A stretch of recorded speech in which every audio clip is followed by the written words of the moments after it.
Cleveland, Ohio. And you're listening to Barbecue Central. The game! Let's go! We'll do it live. Okay. Well, do it live! I'll write it and we'll do it live! So to get that perfect barbecue, you use wood. Are you sure it's safe? Whatever. We put the lighter fluid on, strike the match, and... Oh, should we call the fire department? That might be a good idea.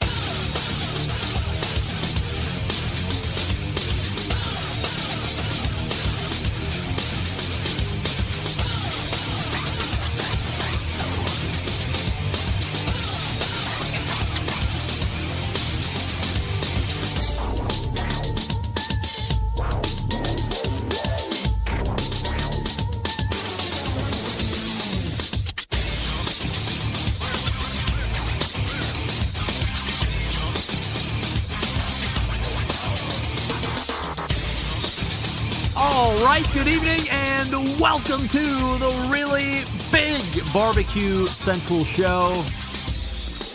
This is the show that talks about all things that are important to the world of barbecue and grilling. This show originating from the Rock and Roll Hall of Fame city, Bomb City, USA, Cleveland, Ohio, the barbecue capital of the North Coast. I'm your program host, Greg Rempe. Happy to have you aboard here on your Tuesday evenings, a live fire, fun, and frivolity show. If you would like to get in contact with the show this evening, or you would like to follow the show during off-show hours, here's how you do all that. You can get in touch with the show by sending an email to Greg at BBQCentralShow.com. Follow us on all the social media channels at BBQ Central Show. And be sure to subscribe to the show podcast feed on your favorite podcast platform. Anything else you want to find out about the show can be found at the main website, thebbqcentralshow.com. And here's what's happening in case you get the newsletter. Coming up in about 12 minutes from now, first-time guest, one of the 4 co-owners of a burger restaurant, one of 3 actually, out there in jolly old England. First-timer to the show, Anthony Murphy from the Beefy Boys.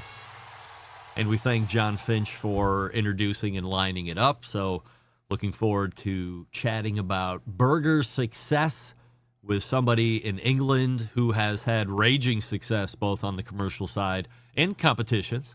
So looking forward to getting to know and meet Anthony, or Murph as they call him, here in just a few short minutes. 35 past the first hour. They've been on the show a couple times before. They are in their new moniker, their new handle, their new life as live fire influencers. John and John McLemore, the McLemore Boys, joining us in the second interview slot here in the first hour. Now, the last time we talked to these guys, they were fresh off of selling Masterbuilt and Kamado Joe to Middleby. We talked about what that was like. We talked about what you might be doing in life after John Sr. had a mega payday, as you would look at it from raw numbers. John, or J2 as we call him, was still going to have to be doing a lot of work, young guy. So we'll see what they have been able to drum up. It was about 2 years ago since they were on the show last time. It was towards the middle end of March in 2022. So we'll talk to them about what they have going on, and then we'll move to the second hour. It is the 4th Tuesday of a month, and in the second hour, it can only mean one thing. The embedded correspondence, yes. We have a huge 100% assurity questions list to get through, and then if we have time, Doug Scheiding was in Houston this past weekend competing in the Houston Livestock and Rodeo, so he can give us a brief update / recap as far as that whole event if we have time for it. So look for that. And we have some other things to get to as well. If the assurity questions don't run the gamut, I have a thought that they might. But just in case they don't, we have some other things to do to round out that second hour. So that's how it's setting up here this evening. Anthony Murphy and John McLemore, first hour, embedded correspondence, second hour. We say wait, don't forget you can follow me socially, Instagram, Twitter, TikTok, Snapchat, at BBQ Central Show. And we say good evening to all of you watching tonight, either through Facebook.com/BBQ Central Show or twitter.com/BBQ Central Show, or on YouTube, which is youtube.com/@BBQ Central Show. We do have a YouTube poll question of the week, which some of you have already voted in. Like, read the question. Don't you think there has to be some kind of a visual to this? Nevertheless, 2 of you are already in. Maybe the rest of you are waiting to see this. And I'm asking everybody, including all guests this evening, this question. The guy in this picture could beat me up in 3 seconds, 7 seconds, or 10 seconds. And currently, 50% of you are saying 3 seconds, and 50% of you are saying 10 seconds. The guy in said picture just happens to be dating my oldest daughter, Bobby. That's Quentin Posey, Division II defensive back, all-star, I say all-American, although the accolades don't say that. But who cares what the sports writers think? I know talent when I see it. He's very big for a defensive back, but also shockingly quick, like defensive back quick, as luck would have it. But this is a big guy. I think in the Division III school, he could be starting middle linebacker or defensive end, edge rusher. But that's the question here this evening that we're asking everybody tonight. The guy in this picture could beat me up in 3 seconds, 7 seconds, or 10 seconds. And unfortunately, it's not going my way very well. Now, 75% of you are saying 3 seconds. I'm a cagey vet. I'm wiry. By the way, results from last week's poll. Here's a new little portion of the show. If you were on the fence about SmokeSlam, you are now 100% down after the interview. Now, 2 weeks ago, the end of the poll results, 56% of you said yes, 43% of you said no. And we're going to start here this evening. Initially, I was going to talk about the question that came in through the course of the week asking, where did the microphone go? You sound great as always. You had a big honking piece of microphone in front of you for the last 15 years, and now it's gone. Where did it go? Many people interested to know where this microphone is. I'll cover that next week, maybe, unless there's something even more hot than wanting to know about that, because I have a camera that's going to be coming in, show you all the behind the scenes so you can see where the camera is. But there is something else that we need to cover in the open because it is breaking news.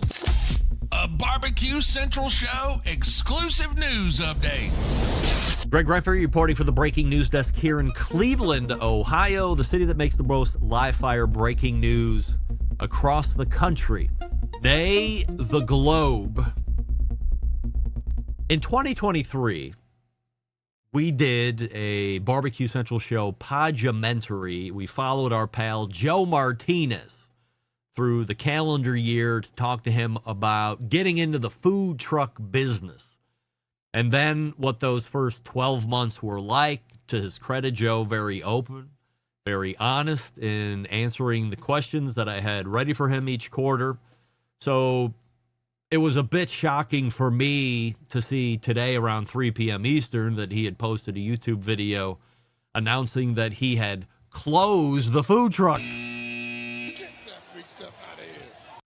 Within the moments of the video that Joe posted, he answers many of the high-level what happened questions and how he has arrived at the decision to close. Remember, this is the same guy who in December of 2023 told me in no uncertain terms that he guaranteed that he would have a brick-and-mortar restaurant in 2023.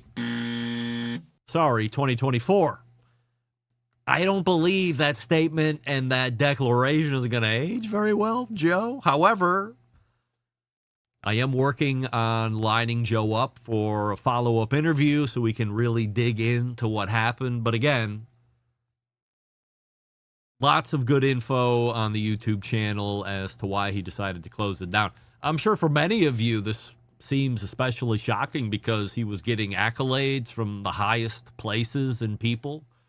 all within the first year and a half or so of being in business. Accolades other barbecue restaurants would only dream about getting. He was getting them. So to see it close, a bit more shocking. By the way, this should also speak to the accomplishments of our pal and Utah embedded correspondent, Rusty Monson, and what he's pulling off on the daily out there in Utah with his barbecue trailer business. He's in 2 years or so by now, and by all accounts, thriving. So if you think it's easy, these two guys would be the first to tell you it's not easy. There's a ton of hard work that goes into doing this every day to make it a success.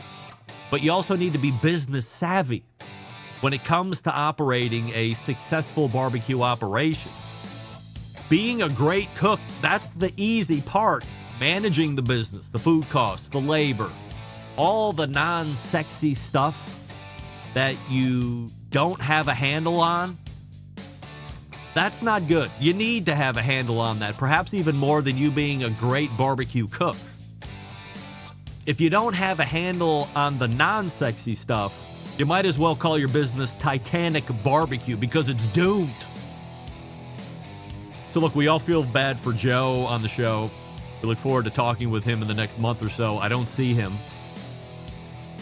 in the chat, which is shocking. Usually he's making declarations and show intros, as he does. So we'll see how it shakes out. By the way, I'm gaining a little steam. 22% of you now think I could last at least 10 seconds with Quentin Posey. Gang, are you tired of settling for mediocre grilling experiences? It's time to step up your game and bring the ultimate flavor and cooker to the backyard barbecues. Pits and Spits Charcoal offers the highest quality live fire cooking experience that you can get in the market today. Using either wood or charcoal, their solid fuel grills produce those classic flavors you're looking for when you have the time to fire up the grill and cook for family and friends. With a large adjustable fuel tray, you can raise and lower the fire to control and fine-tune the heat. Their take on that very popular Santa Maria-style grill. You can check them out at this custom website, pitsandspits.com/BBQ Central. That's pitsandspits.com/BBQ Central. And as you're spelling out Pits and Spits, you know what it is. Promo code at checkout to save you $150 off any charcoal grill is Charcoal Central. Charcoal Central. All one word, Charcoal Central. Pitsandspits.com/BBQ Central. Shop the charcoal grills. Put it in the cart before you pay. In the promo code area, Charcoal Central will save you $150 off any charcoal grill. Ryan Zaboro and the gang over there at Pits and Spits. All right, we're back to talk beefy boys. And that's just not a term of endearment. Stick around, be right back. You're listening to the Barbecue Central Show.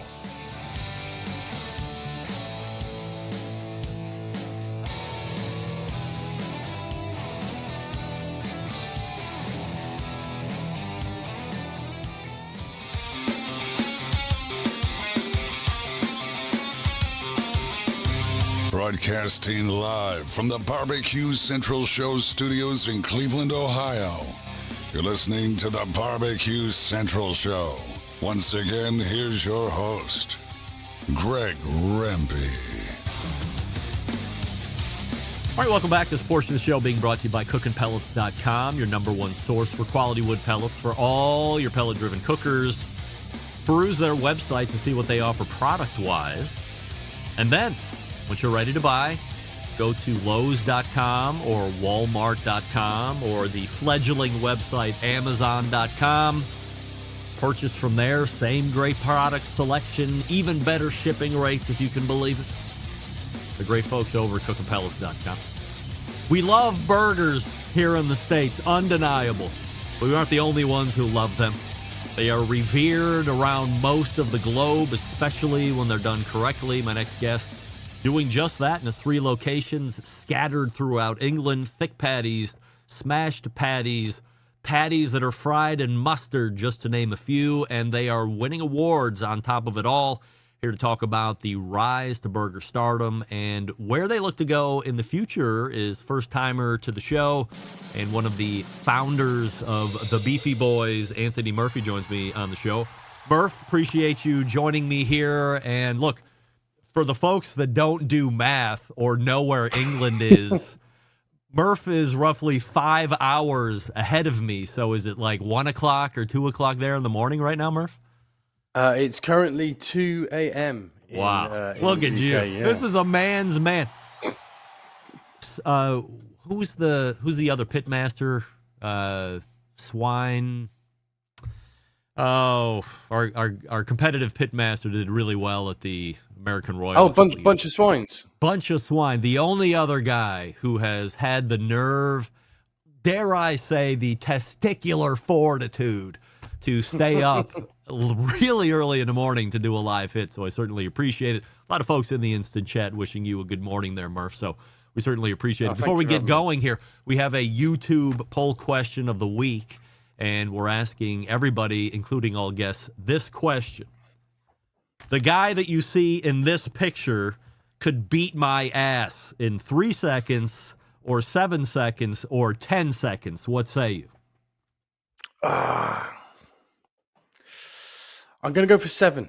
I think 7. I think you do. Yeah, you could hold out for a bit, I think. I'll take 7 seconds. I said in the open, I'm 6'1".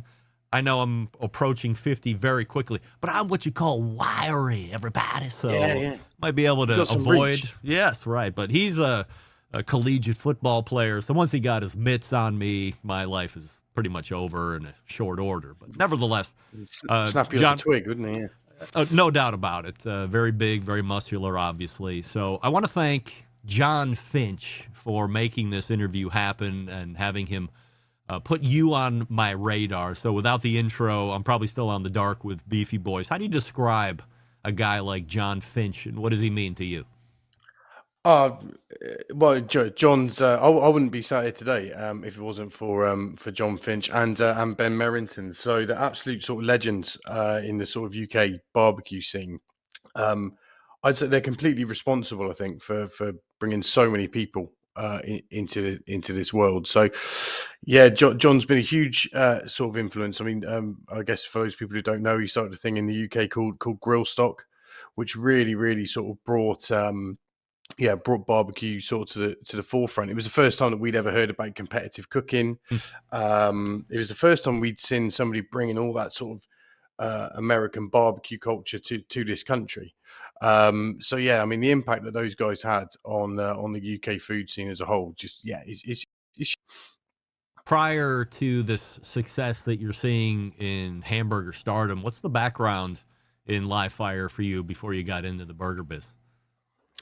So we kind of sort of came into barbecue and everything bit by accident. I mean, none of us were chefs, none of us were sort of trained or anything. Basically, go back about sort of 11, 12 years now, and a friend of mine, a school friend called Dan, he called me up and said, look, I'm having a barbecue for my friends and family, and I'd like to do something a bit special. He knew I was into cooking and sort of eating and that. And at the time, we'd been watching lots of Man versus Food, Diners, Drive-ins and Dives. They've been sort of like, we hadn't seen much of that stuff in the UK. You know, I think it was around. People were doing it on a very sort of small level, but there hadn't been much exposure to that sort of world. And sort of, we saw these things sort of cropping up on TV. And so I said, look, if we're going to do a barbecue, let's do a barbecue like that. Because at the time, British barbecue was kind of awful, really. It's not really a culture that, Britain's sort of been great at, because you don't get much barbecue weather, obviously, in the UK. So, I mean, outdoor cooking wasn't really something that, it was something that people did, but it didn't have the huge sort of, presence in the UK like it did in America. So we did a load of research, we jumped online, found websites at the time, like AmazingRibs.com. I mean, that was a massive influence on us when we first started. It was one of the first resources that we found. And, all that meathead sort of stuff. Do you know what I mean? The guy was sort of incredible. Do you know what I mean? And all the science that you went into it with, sort of ribs and everything. So we found that sort of whole world, researched into it, did a barbecue for our friends and family. And they were sort of like, guys, this food's amazing. This is some of the best stuff we've ever had. And you should do something with it. So started doing little sort of pop-ups in pubs and things. Do you know what I mean? We'd speak to a pub landlord and jump into his sort of like pub on like a Tuesday night, and we'd start doing ribs and start doing like burgers and sort of things like that. And it was just a sort of hobby. that we would do, and we'd maybe sell 3 or 4 burgers and earn sort of £5 each sort of profit, and it'd just be a way of kind of hanging around. Because for me, a big part of barbecue isn't just the food; it's the getting to sit there with your friends and spend time making something great. So that's what we got into first of all, really. And then a friend of ours called Christian, he said, "Look, guys, I've heard about this competition in Bristol called Grill Stock, where you had about 10,000 people go into it, and it was like you had food vendors there. We had Jamie Oliver, I think, was there at some of the original ones with his sort of like truck, and a guy called Levi Roots, who's quite big in British telly with his jerk chicken and sort of stuff. And they had this King of the Grill competition where you'd enter, your best brisket, your best ribs, best pulled pork, that sort of thing. And we kind of we thought, if we're going to do this sort of thing, we need to learn a bit more about barbecue over a few years. It's something you need to be quite good at. But so I said to Dan, let's not enter it. Let's wait a couple of years and enter something like that. But he had a bottle of wine and just entered us straight into the competition. So within a few months of us, discovering this world, we were competing. And in the first competition we entered, I think we came 7th out of 20 competitors. And so we kind of thought, there's a bit of, there's something here, but perhaps we're not, terrible at this. And then we entered the one year and they had a best burger round, and we won that. And we didn't just win it. I think we smashed all the other competitors at the time. And it was one of those things where everybody was sending up, mad burgers. We had people sending up burgers with like a lobster on it, or people sending up, burgers this sort of big. But we just sort of stuck to our guns and sent up just a classic cheeseburger, nothing, no frills. We just wanted to make something that was, just really just a good, honest sort of cheeseburger. So because we're from Hereford, which is like the home of sort of Herefordshire beef and that, so we're surrounded by amazing beef around here.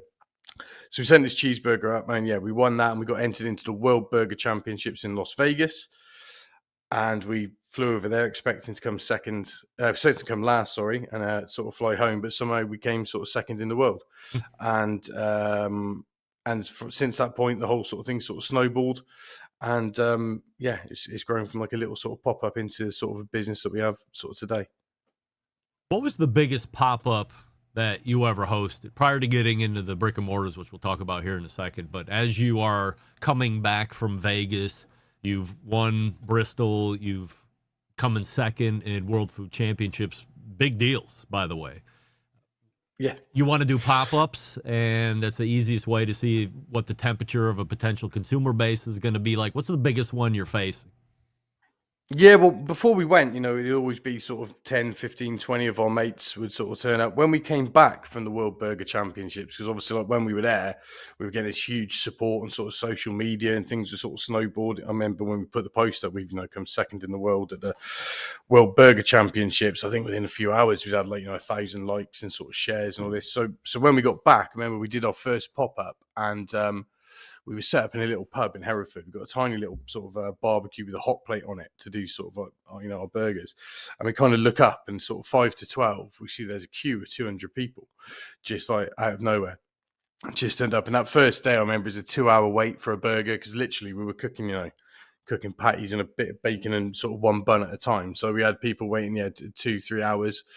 And then each week it would snowball. So then the next pop-up we do, there'd be 300 people, next there'd be 400. And it ended up every Thursday in Hereford in this one pub, we were having 600 people turn up for a burger. And there was literally a queue about a mile down the road of people. It was at that point that we kind of said, right, we've got to think about quitting our jobs. There's something here, more than just a hobby now. Are they the best burgers currently available in all of the UK? I mean, to get 600 people waiting, and this is hours in line, right? This is like going to Franklin's Barbecue or some of the big restaurants out there in Texas that everybody hears about. I can't begin to fathom waiting in line for barbecue for 3 or 4 hours. No offense, but I couldn't imagine waiting in line for 2 hours or 3 hours for a hamburger. Yeah, I mean, well, nowadays in Britain, I mean, the hamburger game is like massively stepped up. I mean, when you go back to when we started about sort of 11, 12 years ago now, you couldn't really get a decent hamburger, and It's mad how much people You guys can muck didn't it up. invent the burger. Burgers had been around for 900 years. You just found a way to make like the most delicious burger that people had tasted until then, I guess. Yeah, well, I always say with cheeseburgers, to me they're like Italian food. Do you know what I mean? It's simple food. There's nowhere to hide, and at the time, we had so many awful burgers in this country that with these like sort of tough little hockey pucks of like overdone sort of meat, overworked. They'd seasoned through the patty, so it started curing and going horrible. Thick slabs of sort of cheddar on top, just rubbish burgers. And we weren't doing anything different. We're not. We're just taking those sort of original techniques that people would use to cook burgers from the sort of 40s, 50s, 60s, and just treating it properly and doing it well with fresh ingredients, locally sourced, grass fed beef. Do you know what I mean? It literally comes from down the road here. So that's all we were doing, but it really resonated with people because I think there was an authenticity to it. Do you know what I mean? They were coming down and they were seeing these guys with a big bag of meat, literally, handballing it, smash it onto a hot plate. Do you know what I mean? And I think because that's the great thing about pop-ups. You get that customer interaction. And a big thing for us, so we cook all of our burgers on, sort of on a hot plate sort of plancha. And last thing we do is that once we sort of flip them, we developed a crust on a burger, we flipped it, we put the cheese on, we put the bun lid on top, squirt it with some water, and we put a cloche down on it, so it sort of steams the whole thing at the end. And there's an element of sort of theatrics to that as well. So I think it was the story. Do you know what I mean? Oh, there's these guys from the UK who've gone over to America, won this big competition, because when we think of America, do you know what I mean? The sort of hamburger is one of the first sort of food things that sort of come to mind. So I think we sort of just captured a bit of imagination over here as well. And when people tasted it, it was good. So they were coming back. So that's the most important thing. I think, you see a lot of these pop-ups these days that are a lot of hype. And then you go and you have it and it's like, meh. Do you know what I mean? So I think the most important thing is like when you get that hype, are you converting those 600 people to come back again? Do you know what I mean? And if you are, then that's when you've got something, you've got a business here. Do you know what I mean?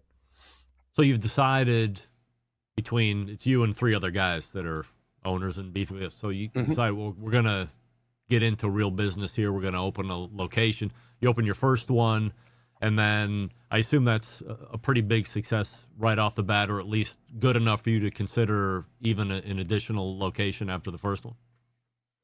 Yeah. I mean, that was the benefit of doing the pop-up thing. Do you know what I mean? Because it's a great way, to, like you said, I think you said earlier, to sort of test the water of is this a viable business? So we kind of did the pop-up thing for about sort of 12 months and really built up a following, so that when we opened the bricks and mortar restaurant, from there was a queue out the door because people sort of knew who we were, and we were sort of fully booked.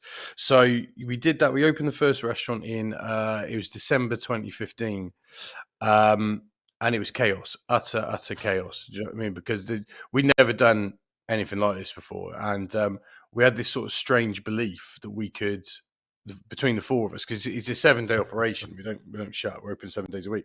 And we had this belief between the 4 of us that we could work from, 8 in the morning till midnight, 7 days a week. And we got about 2 months in, and we all started having breakdowns.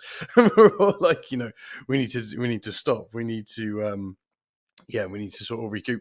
So we stopped. We hired a load more people. We tried to work out, how do we do this? How do we make this sustainable?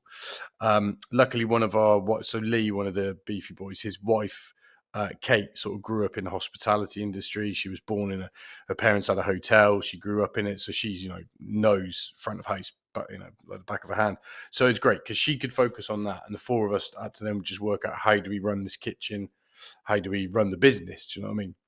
And so, the first few years were sort of chaos, but we were always busy, so that was good. Do you know what I mean? So I think, and the food, was always good.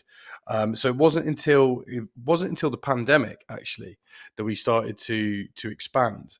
And obviously, the pandemic was a crazy time for hospitality and everything, but we had loads of opportunities open up in the UK because we had in our restaurant Hereford started off as 80 covers, and there was a big international chain sort of next to it. It's a Frankie and Benny's. And as soon as the pandemic sort of kicked off, they were like, yeah, we're going, we're out of here sort of thing. So gave us an opportunity that when we started opening back up, restaurants had to have so social distancing and that. We were only a little 80 cover restaurant. It meant, we're sitting people 2 meters apart. We could get like 20 people in there. So we spoke to the landlord and said, look, these numbers aren't going to work. We're just going to go under. You got an empty restaurant next door. Can we knock a hole in the wall and sit people in there till this pandemic's over? So we knocked a big hole in the wall and started using Frankie and Benny's to sit, to sit people in. And when we started coming out of the pandemic, we started to realize, oh my God, we can fill it. So our Hereford restaurant went from 80 covers to what it is now, which is 200. I mean, it's an absolute monster. Yeah. And then there was loads of restaurants in, sorry, my cat's coming, just touching the microphone there, guy. And then there was loads of other restaurants in nearby, one in Shrewsbury specifically, that sort of other sort of operators were pulling out of. And we were able to make sort of crazy offers on places because landlords, thought it was the end of the world and it was a zombie apocalypse, that was going to be the end of it. So we kind of went in saying, oh, well, we'll take this one on, we'll take that one on. So when we came out of the pandemic, we had we doubled the size of our original restaurant, taking on a new one in Shrewsbury. And then last year we opened a third one in sort of Cheltenham, which is a lovely sort of city in the Cotswolds in the UK. So yeah, we're gradually sort of growing it bit by bit. Got a couple minutes left here. I want to ask you about, you have from 1 to 3 restaurants all doing very well right now, and I assume that this success helps culminate in a cookbook that you guys are currently working on, set to come out in August. How does that deal come about? Yeah, that's amazing. Well, we've been lucky enough to do a fair bit on sort of UK TV recently. So we've been on like the BBC. There was a TV show on there that we were on, and sort of off the back of that, we got offered to write a burger cookbook. It's going to be coming out in the States as well as the UK. It covers, our story. It's called From Backyard Barbecues to World Class Burgers. So yeah, we've wanted to make it the burger book, the only ever burger book you'll need. So we cover everything there from smash patties, Oklahomas, thick patties, history of a burger. There's loads and loads and loads of sort of burger recipes in there, a bit of barbecue recipes in there as well, because that's where we started. So there's a bit sort of low and slow cookery in there, but it's also a guide for people to how you can go from a hobby to a pop-up to bricks and mortar, to a restaurant. So there's probably a lot of what not to do, because I think a lot of what we did was we learned by getting it wrong the first time. So I think we've got amazing illustrations, because we've got an illustrator called Russell Taysom, does lots of drawings for us and that. And it's a really great book. I'm really, really pleased with it. And so it should be out in the States in like August. All right, so we'll look for that in August. If you're going to be over in the UK, you're looking for the best burgers around, then look for the Beefy Boys, the website, thebeefyboys.com. You can find their locations there, and then travel out, try a burger, report back to me. I want to know, because at some point I'm going to get over there. Of course, probably not, but I might. You never know. And then we can try the burgers there face to face. Murph, really appreciate you coming on tonight, telling us the story. Continued success, my friend. Love to have you back on again soon. Oh, thanks for having me on. It's been a pleasure. You got it. There he is, Murph. Now at 2:32 in the morning, pulling a live hit, which is incredible. I'm telling you, all the times that I've had live guests on from England, now numbering 2, they've all been live. That's real man shit right there. I even thought about asking if he wanted to pre-record. He's like, no way. I want to go live. We're going to do it live. We'll do it live. All right. We'll do it live. And we did it. Another home run. We continue to wish Murph success on the burger restaurant. The Macklemore boys are in the green room ready to come on here in just a moment. Before we do that, I will tell you about Primo Grills. What do we love about ceramic cookers? We love that they're fuel efficient. We love that you can achieve low and slow temperatures for traditional barbecue meats. We love that you can get rip-roaring hot for the high temperature of grilling steaks and other thin cuts. But what's missing in the everyday ceramic lineup? The real ability to do true two-zone cooking. Two-zone cooking is very important to both professional and backyard cooks alike. It's the best way to manage a fire and cook with confidence. However, getting a two-zone fire in a round ceramic cooker isn't very realistic. Why? Because it's round. Enter Primo Grill in the game-changing oval design. That's right, this shape gives you the ability to execute that two-zone setup that you desire. It also gives you the other ceramic grill benefits as well. When you think about it, you can configure the Primo 60 different ways, 60 different ways.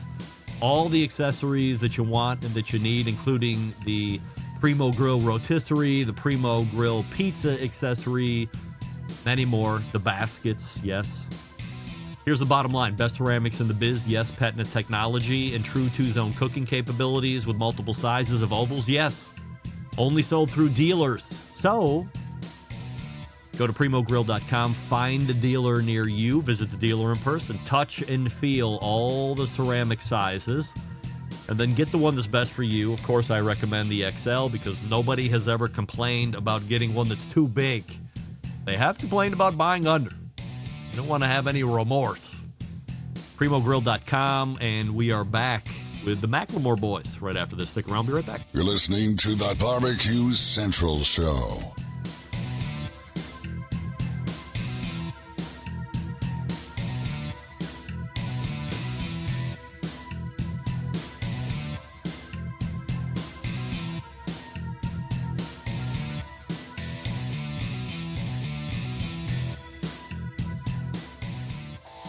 Howard Stern, Jim Rome, Dan Patrick, and Greg Rempe. The Mountain Rushmore of talk show entertainment. Now, let's get back to the Barbecue Central Show. And we thank Anthony Murphy for joining us last segment, thebeefyboys.com. The website. This portion of the show brought to you by Fireboard. You can monitor up to 6 different temperatures simultaneously. You can connect to Wi-Fi for cloud-based monitoring or Bluetooth if you want.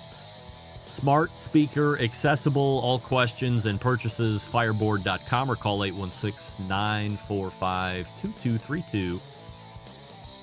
My next guests were on the show back in March of 2022, if you can believe it, and they were fresh off an acquisition to Middleby at that time and looking to see what they might be doing in their life professionally going forward. If you follow them, they seem to have really found a groove.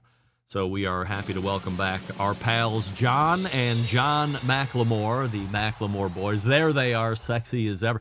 J2 has either pulled hair back or gotten an incredible haircut. What do we have?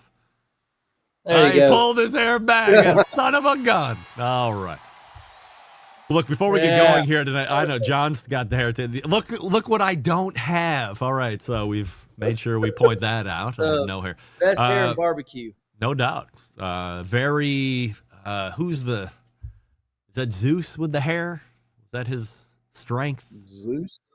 Yeah. Yeah. Some Roman god that had the hair that gave him all his power. So before we get going here tonight, guys, we have a YouTube poll question of the week that we're asking everybody, including all guests. Yep. So I will ask you both to answer independently.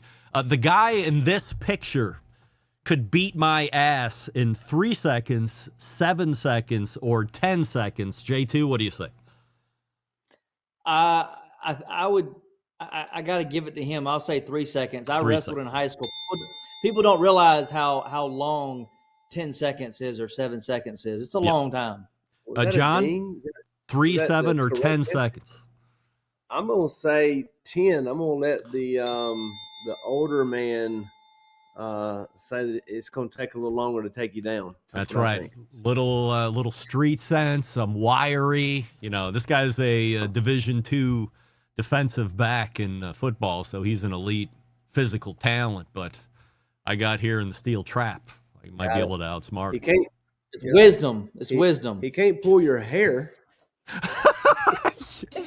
Right, with the hair. Last time you guys were on, as I'd mentioned in the open, we were talking about the Middleby acquisition of Masterbuilt, and we're coming up on 2 years since we actually talked about that, a little more since it actually transpired. John, as you look back, regrets with that decision at all, or 100% happy? I would say no regrets. I get asked that question a lot. Would I do it again? The answer is yes. Would I do a few things different? The answer is yes. And my advice for anybody out there, and we talk to a lot of folks that are in barbecue and a lot of guys that are in the seasoned barbecue sauce business are thinking about maybe getting their business to a point to where they would sell. And I would just say, make sure you know exactly what you at the end of the day. And I have never complained because I knew what I was signing up for. And, when Dominus bought us, I still have great relationships with those guys. Still see them several times a year as a private equity group out of New York, and consider them friends. And the Middleby folks, gave Masterbuilt a great opportunity to continue to expand. COVID changed a lot. Joe as well, too. Yep, with Kamado Joe and Char Griller. So, right. I am glad that we did it. It was very different for our family, Greg, and different for John. Obviously, he had ambitions of being the leader of that company at some point, and looking back on it, he's like, what was I thinking?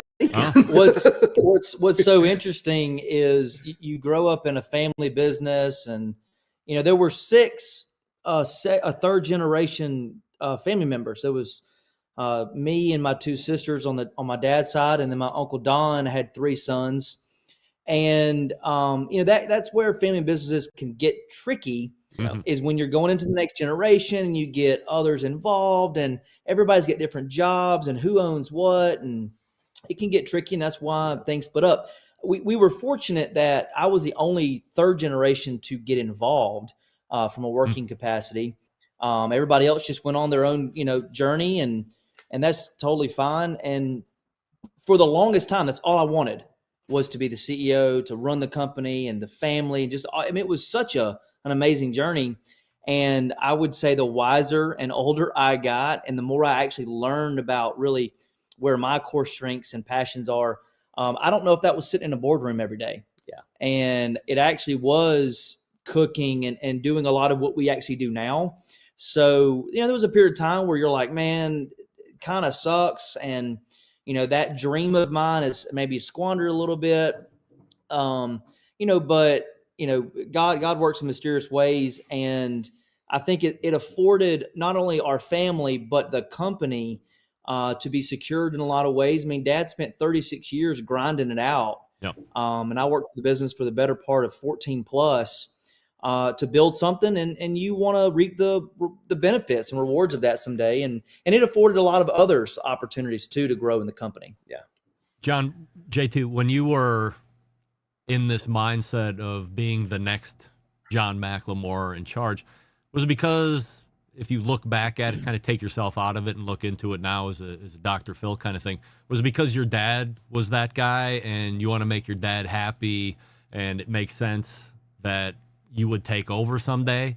Or did you really feel like, I'm business passionate and I think I can help bring Masterbuilt to the next level, introduce revolutionary products, and it's not just backfilling because it's a name, it's because that's what you wanted to do before you figured it out that you didn't want to do it? I think it probably ebbed and flowed a little bit. There were probably seasons and elements of various things like that. Ultimately, what I saw, and again, I got to see a lot of the behind the scenes. My office was right outside his office for about 8 of those years. I saw a lot of the closed door stuff. I saw the life-changing moments that he was able to help others. The hiring of certain people and growing people in the business, the family environment that we had in the business. I was consumed for a long time with being a part of that. And I think just naturally, that's the conversation that happens. Is you're the third generation, you have the same name, you're a junior, you're going to take on that role. And for several years, I was being groomed to do that. And just as we all learned and the company grew, it was very different at, when I was 23, 4, 5 than when Dad was 23, 4, 5. Yeah. The business was different. Yeah. It was realistic for me to take over at 25, kind of like he did. But I don't know. I don't know if I ever sat down and had that one specific thought. It was probably a multitude of things and passions. Yeah. Ultimately, where we ended up, though, I will say, Greg, is I'm definitely fulfilling things that I'm doing now and fulfilling some of the passions that I have in life. And that definitely was not a boardroom. But the traveling, the meeting of great people that we get to meet now, and all the cooking we get to do, that's really more of my passion. Yeah. Yeah, it's very different when when I was 8 years old until I was 18, becoming an owner in the business. We were just in 3 states. We were a very small company. When I took it over from my dad at 18, I became CEO at 22 and did that for 36 years. Wow. And it is different growing up in a young business than taking over a business that is global. We had over 200 employees. We were in a lot of volume, like 30 plus countries. Yeah. It was very different. It was a well-oiled machine. It wasn't like taking over a backyard, little podunk company back in the day. Yeah, and we are still so very proud of the Masterbuilt brand. We're very proud to be founding family of the brand. We're super excited that we're still involved as ambassadors. It is very different. I do not miss the challenges of being a CEO. In some aspects, I loved some of the challenges, but I can tell you it's a lot more fun and a lot less stressful being a brand ambassador than it is an owner and CEO of a global company. This is a great segue. I was thinking about this overnight. John or J2 and I talked about it when we were sound checking yesterday. I'm like, I got to ask your dad. This is so surreal to me.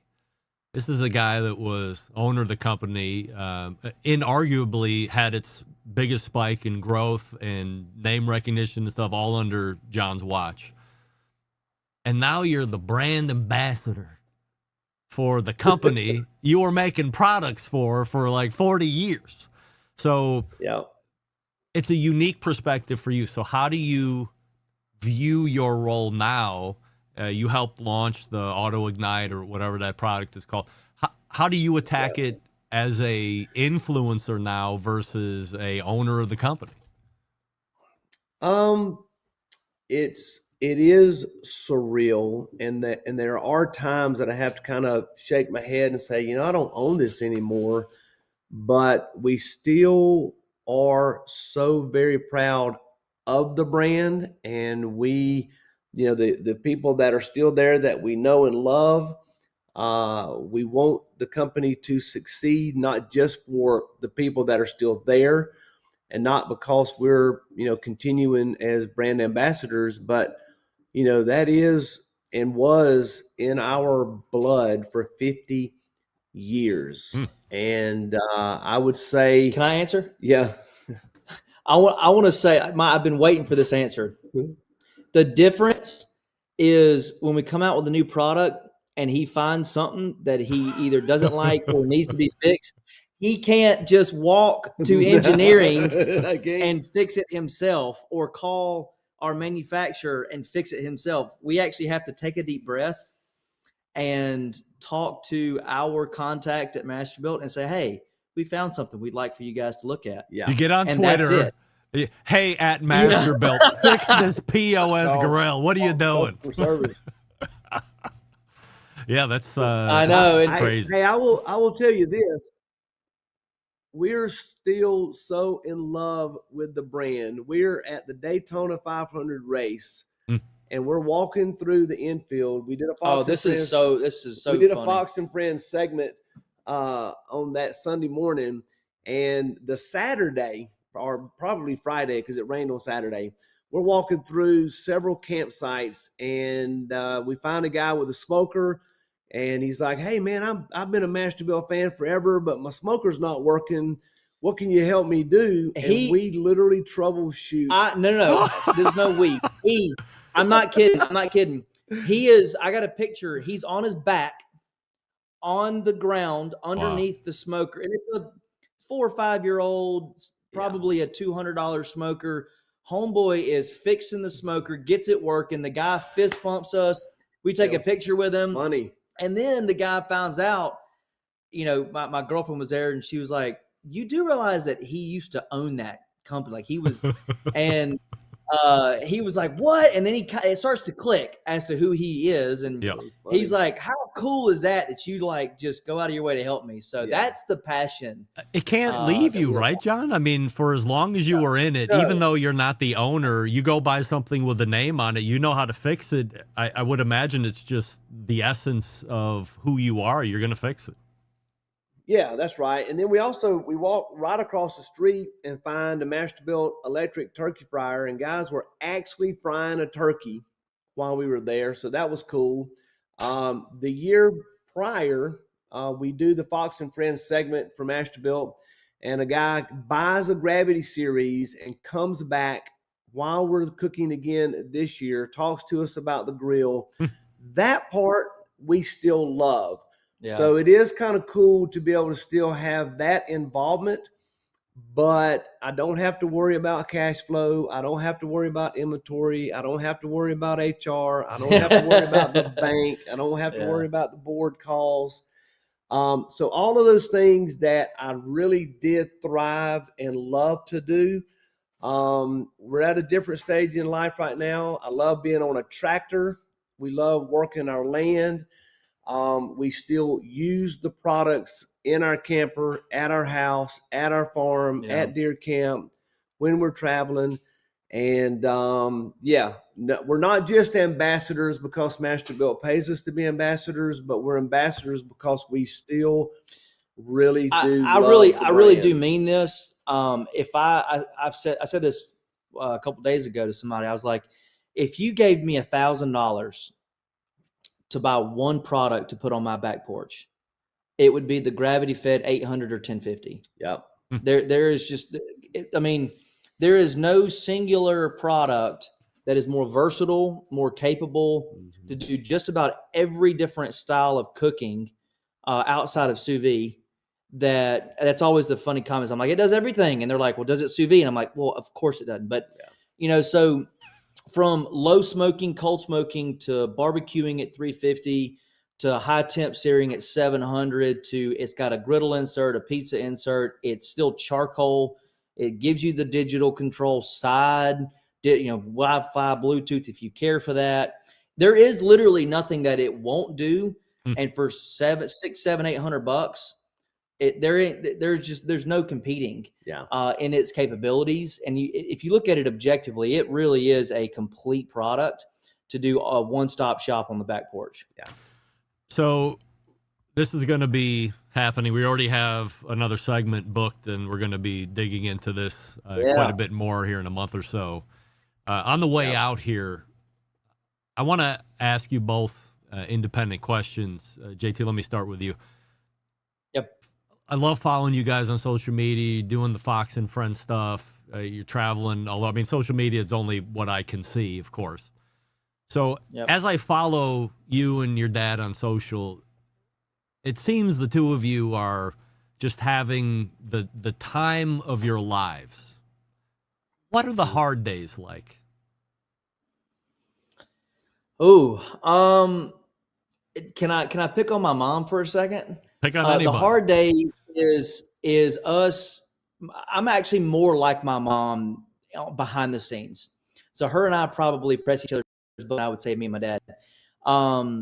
The hard days is writing the book and me and mom going through probably thousands and thousands of photos and her developing shingles from the pure stress of which photo to decide on. I mean it. We do have tough days. I mean, when you spend that much time with your family or anybody for that matter, you're going to have, clashes.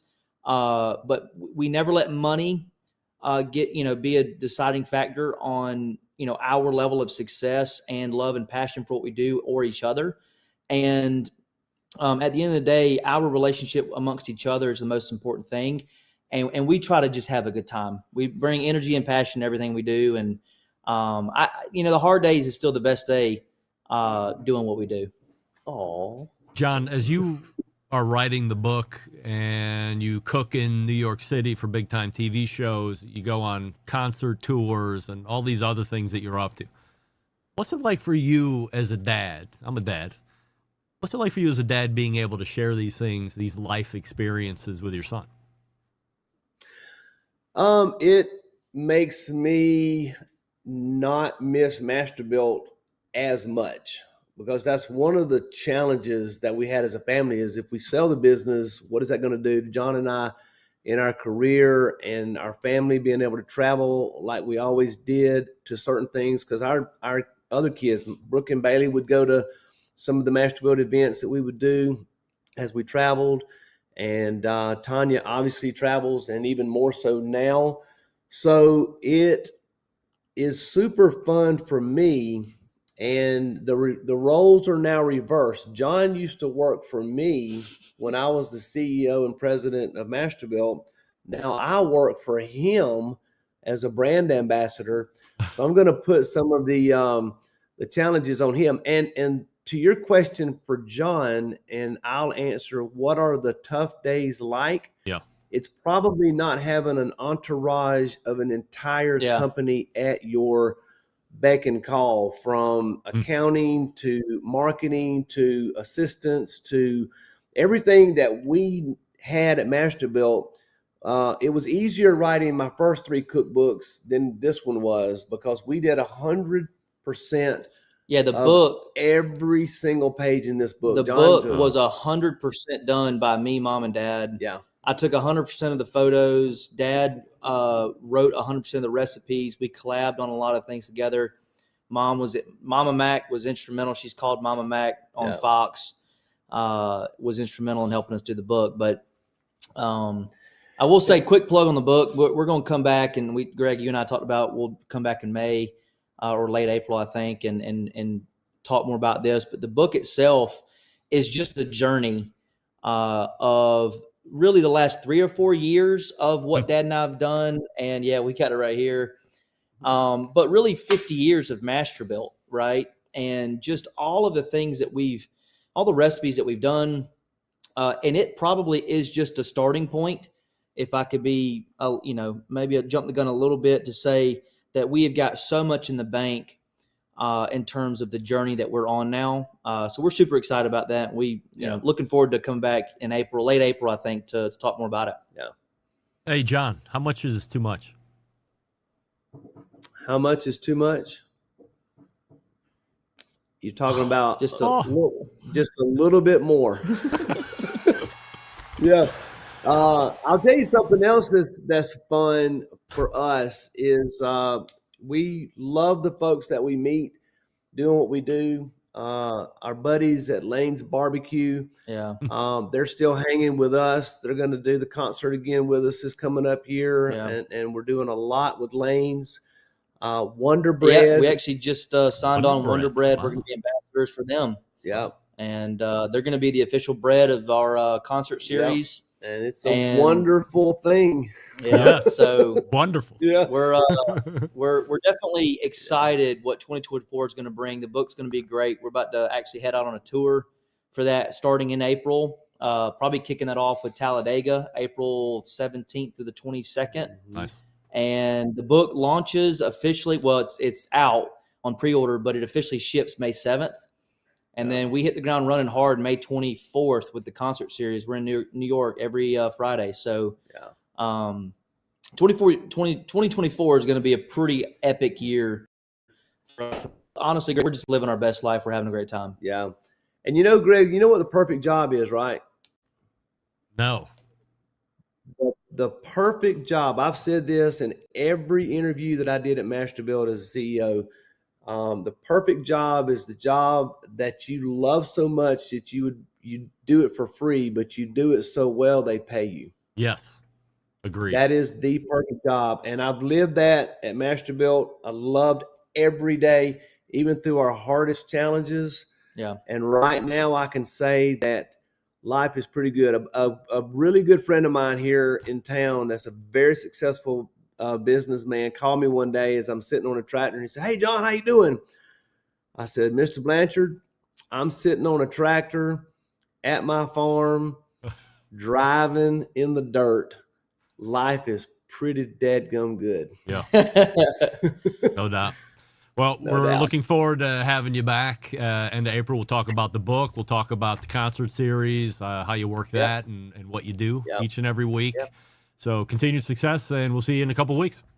Yeah, hey, and thank you for having us back on, and look forward to Absolutely. all that you do. So thank you. All right, guys. John and John McLemore, or John and J2, as we say. And you can find them at themaclemoreboys.com. That's the website, themaclemoreboys.com. And see, oh, look at this. All right. What did I do? Something happened. That's fine. Continuing to produce incredibly mediocre content in an We'll go nowhere. We'll stay right here. way. You're listening and watching the Barbecue Central Show. Once again, here's your host, Greg Rampey. And we thank John and J2 McLemore for joining me last segment. TheMaclemoreBoys.com. You'll see them if you're watching Fox during the concert series through the summer. So looking forward to that. And then the new book, and we'll talk about that way more in depth next time around. Pardon me, end of April. All right, so let me see here. How do we get caught up? Because we're just pitched over the front of the hour. All right, we'll just do it like this. If you're just tuning in, don't worry. We have podcasts that will be sussed out Wednesday and Thursday. We'll tell you more about that here in just a second. And we will get the clock right and head to the second hour. You are listening and watching the Barbecue Central Show right here on the Barbecue Central Network. Stick around. We'll be right back.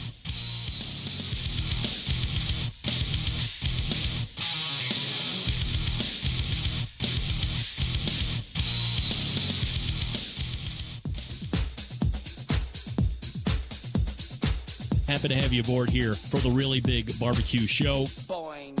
We cook because we have to, and we grill because we want to. Hit me! Fine, how's it going? You have a great show. I'm a big fan. Boing. So what seems to be the problem here? This man looks like he's dead, and he's in the crackle. Charbono! It's all about the charbono, dude! Succulent fish! What? He ate 2 feet 4 wieners. Now listen, Lavernius, shut your face. I'm shaking like a dog shit peach seeds. We have top men working on it right now. Top men. And just like that, we are into the second hour, Barbecue Central Show, where we talk about only the high-line items of the barbecue and grilling industry. Still to come on the show this evening, the embedded correspondence for not one but 2 segments. If you're just tuning in to the second hour, you missed the first hour. You missed an interview with Anthony Murphy from the Beefy Boys, and then you missed an interview with John and John McLemore. The McLemore Boys. It was the first hour of boys. Oh, yeah, boys.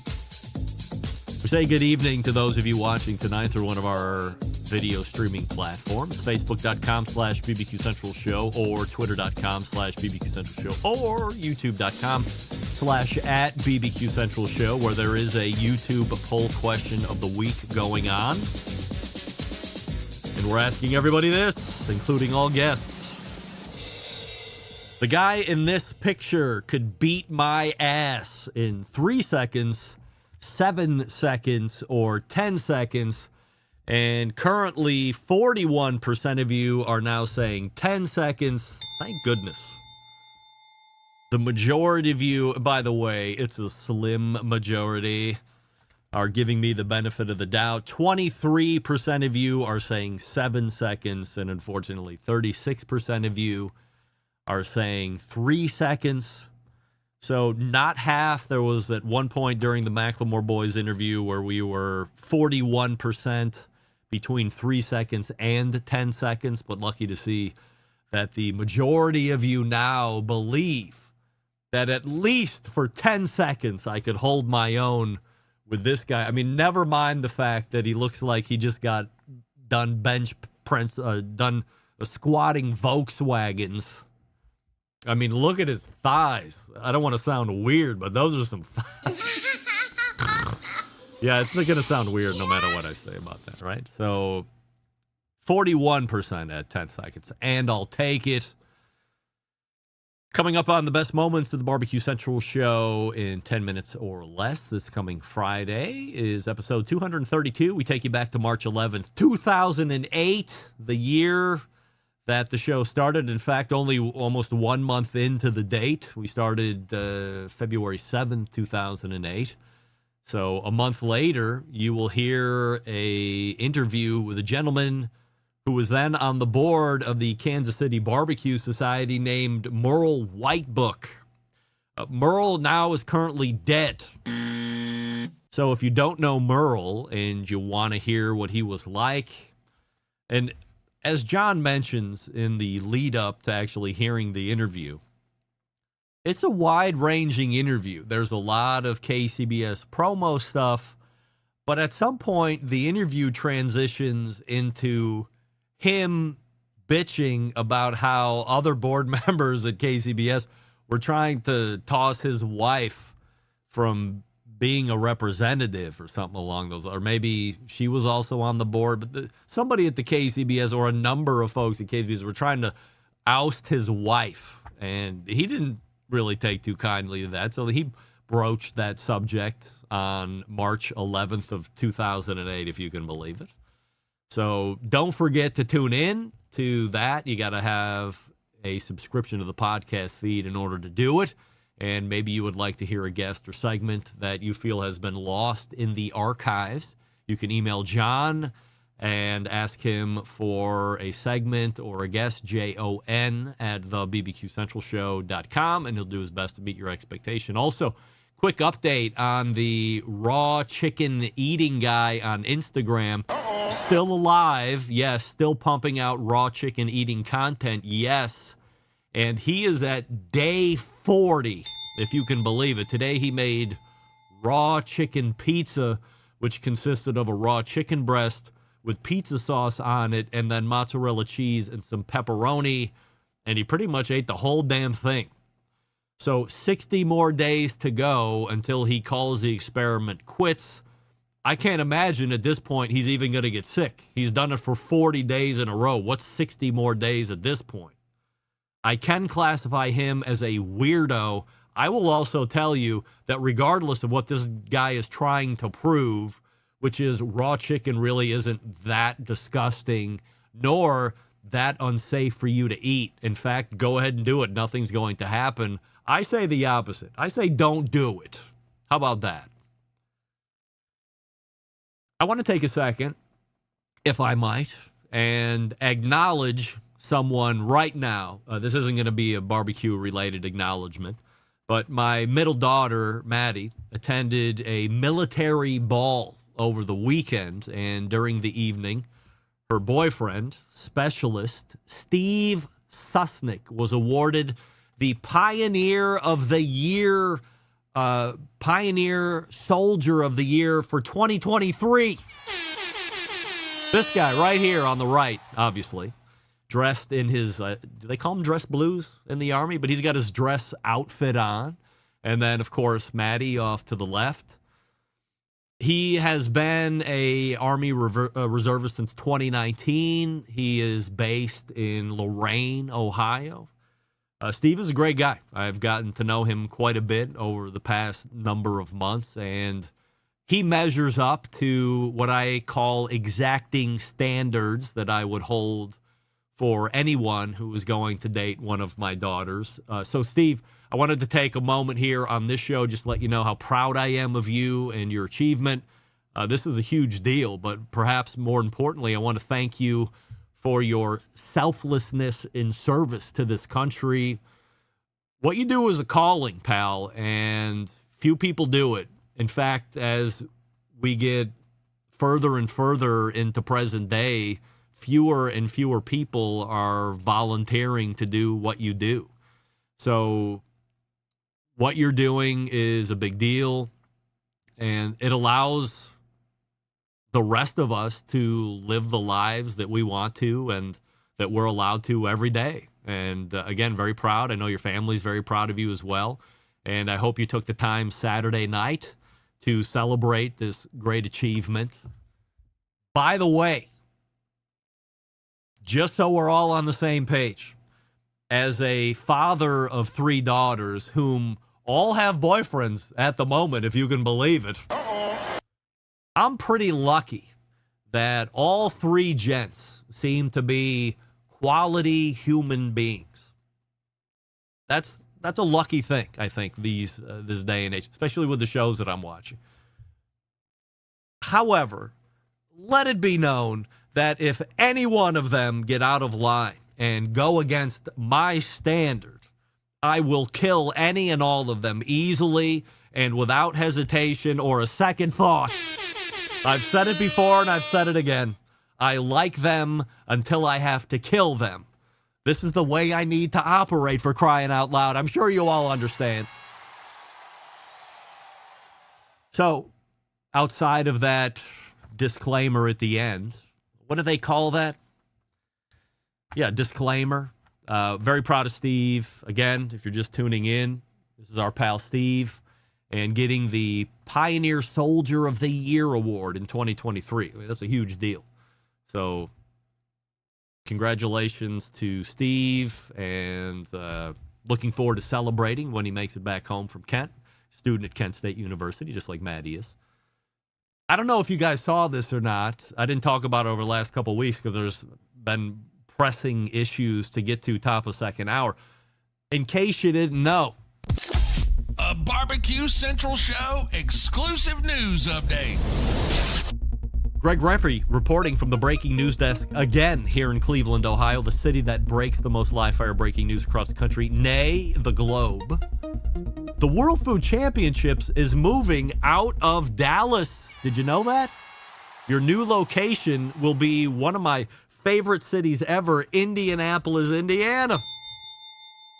All great news. Here's the potential issue.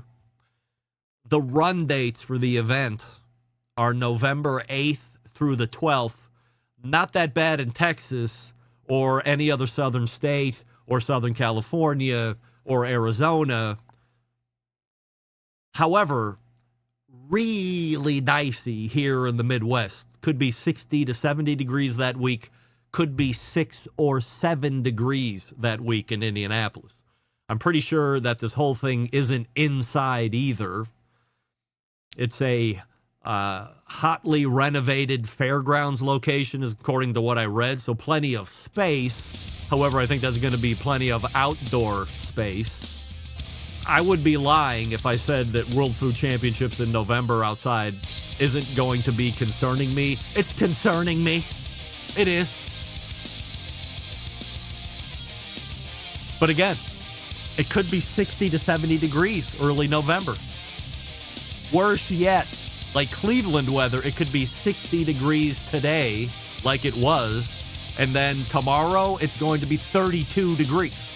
You could also have that ebb and flow where you have 20 to 30 degree pitches every day that competition is taking place. So, if you didn't know it, they're moving out of Dallas. They're moving into Indianapolis. It's November 8th through the 12th. And my biggest concern is not that am I going to drive 5 hours to Indy? There's a pretty good chance. It's the weather. My concern is the weather being outside. Embedded correspondents are ready to rock. I will tell you about Franklin Barbecue Pits. Primarily made of quarter-inch American-made steel. It's strong. Anything that sees heat, engineered to be incredibly solid, should last at least a century or more if cared for properly. Thickness of the steel guarantees professional-grade heat retention. That's a critical component in making great barbecue. Franklin Barbecue Pits can be found at barbecue specialty stores in select regions of the country. If you, the listener, are an owner of such a barbecue store and you wish to become a certified Franklin dealer, please visit franklinbbqpits.com and fill out the dealer form on the website. Especially if you are looking to bring in an offset or you have some lower end items and you're looking to finish the product portfolio with a more elite product, Franklin Barbecue Pits is the one. What do you have? Name recognition. You have top quality manufacturing. You have the offset sexiness that you can put on the floor. So even if you're on the phone one day answering a customer's question in that end and somebody walks into the showroom floor, you know what they're gravitating to, right? The silent sales guy. The Franklin barbecue pit on the floor, they're going to walk around it. They're going to open the door. They're going to see how the handle rotates for an easy door open. They're going to clunk on the steel, see how heavy duty it is. They're going to fall in love with it. The thing sells itself. So don't wait to bring it in. Get a hold of Franklin Barbecue Pits right now, franklinbbqpits.com, and sign up to be a dealer. The guy that we had on the show last week, Steve Ray, new dealer. He saw the values, bringing them in. Hartsville Hardware, sign them up, bringing them in. Don't be left out in the cold. Get on Franklin Barbecue Pits right now. We're back with the embedded correspondence right after this. Stick around. We'll be right back. You're listening to the Barbecue Central Show.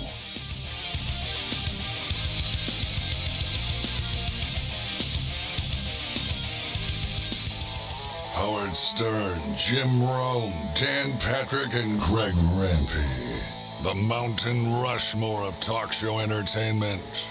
Now, let's get back to the Barbecue Central Show.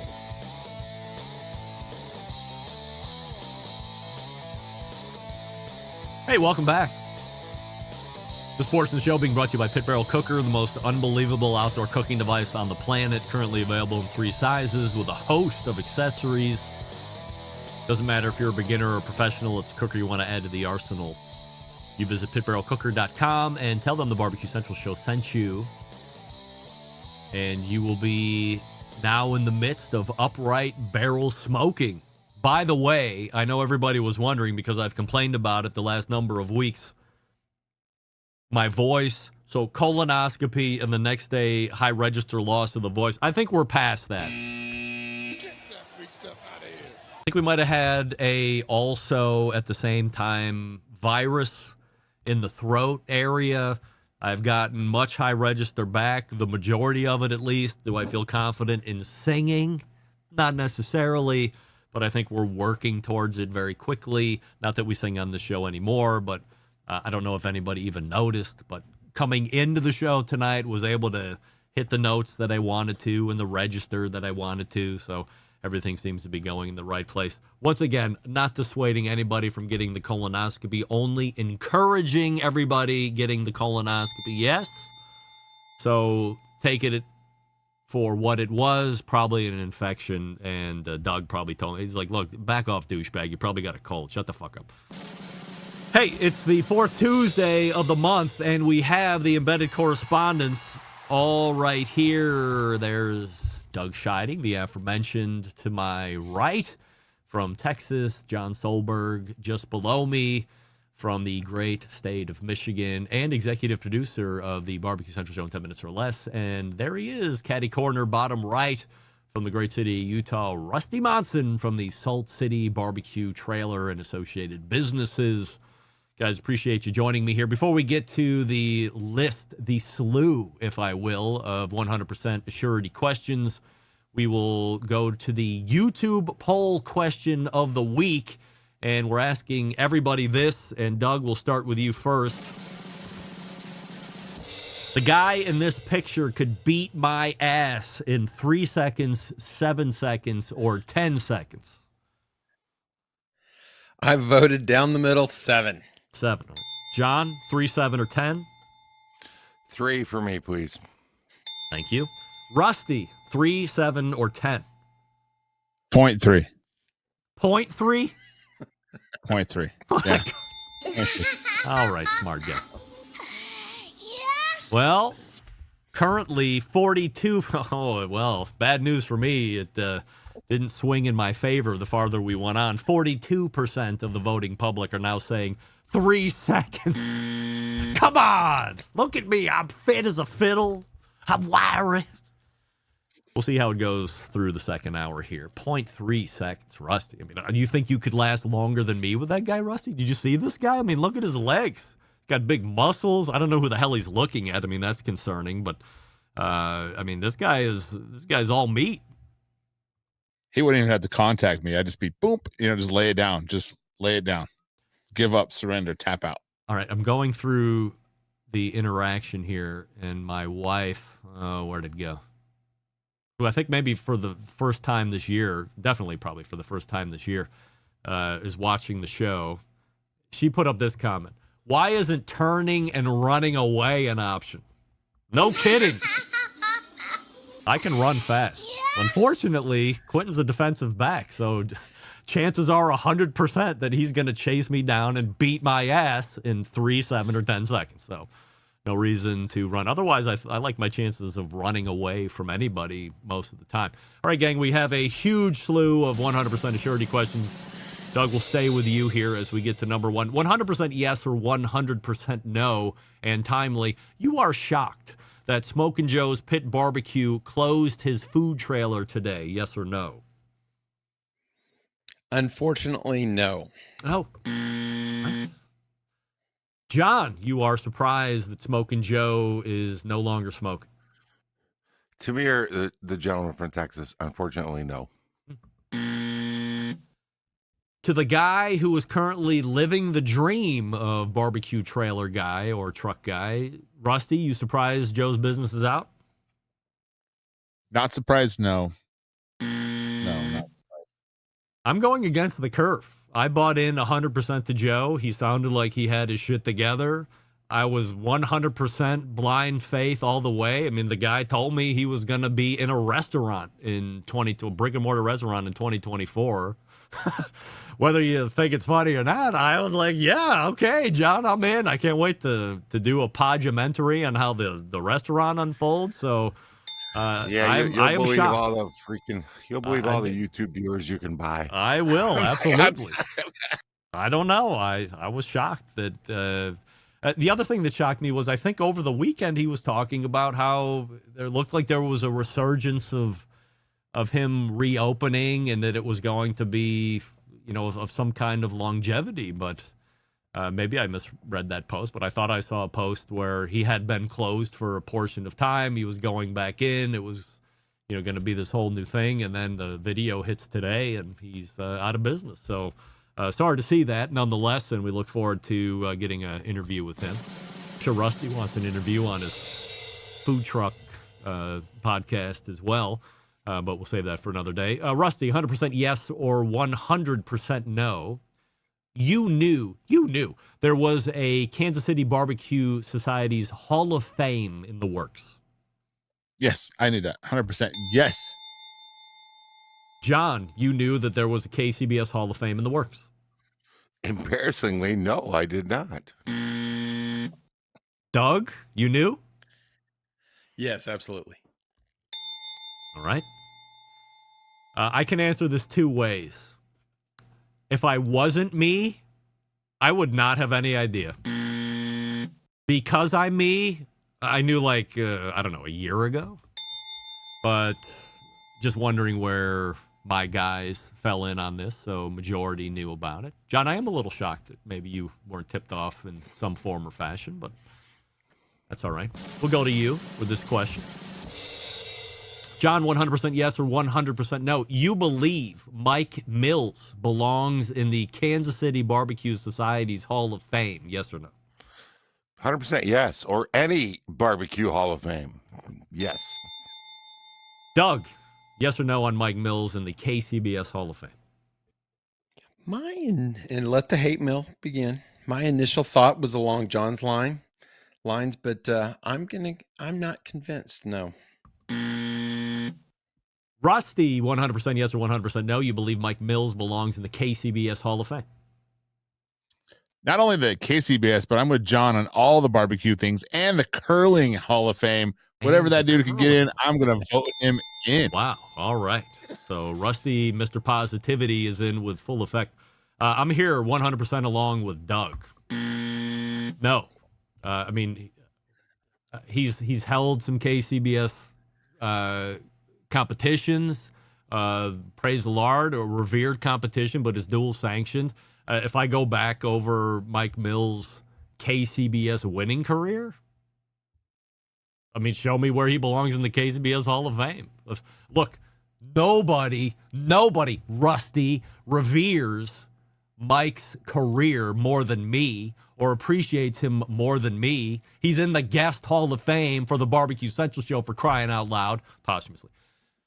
However, to the question, there are no yeses allowed. It's only no's. I mean, come on. Give me a break. Next question. Doug, we're back with you. We're ripping through these, by the way. 100% yes or 100% no. You were shocked to hear that there is a 10-year agreement between SmokeSlam and the Memphis River Parks partnership. Pick myself up off the floor, shocked. Yes. Rusty, you are shocked that there is a 10-year agreement in place between SmokeSlam and the Memphis River Parks partnership. No, I'm not shocked, because after Memphis and May, it's the only way they could do it, probably. They haven't locked that shit down. John, 100% yes or 100% no. You're completely shocked to hear that it was a 10-year agreement between SmokeSlam and Memphis River Parks. Yeah, I'm shocked. 10 years is like a medical building lease. 10 years is an eternity in business. I don't want to throw a wrench into this show. However, I just saw something pop on the instant chat that I'm going to show, and I'm going to get everybody's reaction to this. Jason Pettis just wrote in, are we certain that assurity is an actual word? Jason, do you ever listen to the fucking show? You're banned from the show. You can never listen to the show again. You're out of the show. You can never watch. I mean, Jason, are you kidding me with this? I don't know how many times I have said of my own accord that assurity is not a word. Look it up in the dictionary. It's not there. I've made it up. Don't ever use it in public amongst professionals and friends, because you're going to look like a dick. It's not a word, but it's funny here on the show. That's it. That's it. All right. We'll get the show back on the tracks, and away we go. Oh, wait, we haven't finished yet. So John said yes. I am also in agreement with Doug and John on this. I couldn't. I was right on the floor, passed out with Doug when Melzy Wilson told me that there was a 10-year agreement. Rusty, why does a 10-year agreement make sense in your world of realism? Well, like I said, with Memphis and May, they had to, the whole park situation's all, up in the air now. And if I was looking to do something in that area, I'd be like, well, we need to lock this down for the duration. And then get what you can get out of it. I think that's good business on their part after what happened with Memphis and May. So are you of the opinion that Memphis River Parks said, hey, SmokeSlam, you need to nut up to a decade in order to get the spot? Or vice versa, like if we're going to do this and bring revenue to the city, we need this park, for a long time, like a decade, either one. John, you have any further insight onto that? No, I'm sticking with my guns. 10 years is an eternity in a business contract. It's a long time, and I think Doug could probably confirm that belief. I mean, you can't, if you're going to lease a building, the only way you're going to get a 10-year lease is if you're a medical building because of the extent of the build out. 10 years is a long time of business. Doug, correct me if I'm wrong. John, do you think, before we get to Doug, and Doug, I'll ask you to follow up here in a second, would you believe, and it's only speculation on our part just to make sure, would you believe that there are ripcords in this contract? Oh, absolutely there is. There's no doubt about it. There's a ripcord in every contract with the dominant party, I will say. All right, Doug, your thoughts on the 10-year agreement? Actually, in business purchases, the Small Business Administration requires you to have at least a lease that's in the length of 10 years. Now, length of 10 years means you sign up for 2 to 4, let's say, or and then you have some options at the leasee's option, not the landlord, to extend it if you want, if you can come to terms. So you just have to have that. Now, hey, looking at it, maybe it's a power play to A, keep Memphis and May out, and then B, the rent of not having an event might be cheaper than the insurance bill that they're going to get every year. Yeah, I'm totally interested to see how this whole thing is going to play out. Every week that it gets closer, I get more excited. I've never been this excited for a competition weekend to take place than it's going to be Memphis in May and Smokeland, just to see how this whole thing ends up shaking out. Again, 10 years might as well be 100 years in business. I believe that there are ripcords all over the place for both sides. This thing has to pan out. Like, you can't have a 10-year agreement and this thing is a financial loser for 2 or 3 years in a row, like big time. I don't know if anybody saw the article, or maybe you just sent it to me, Doug.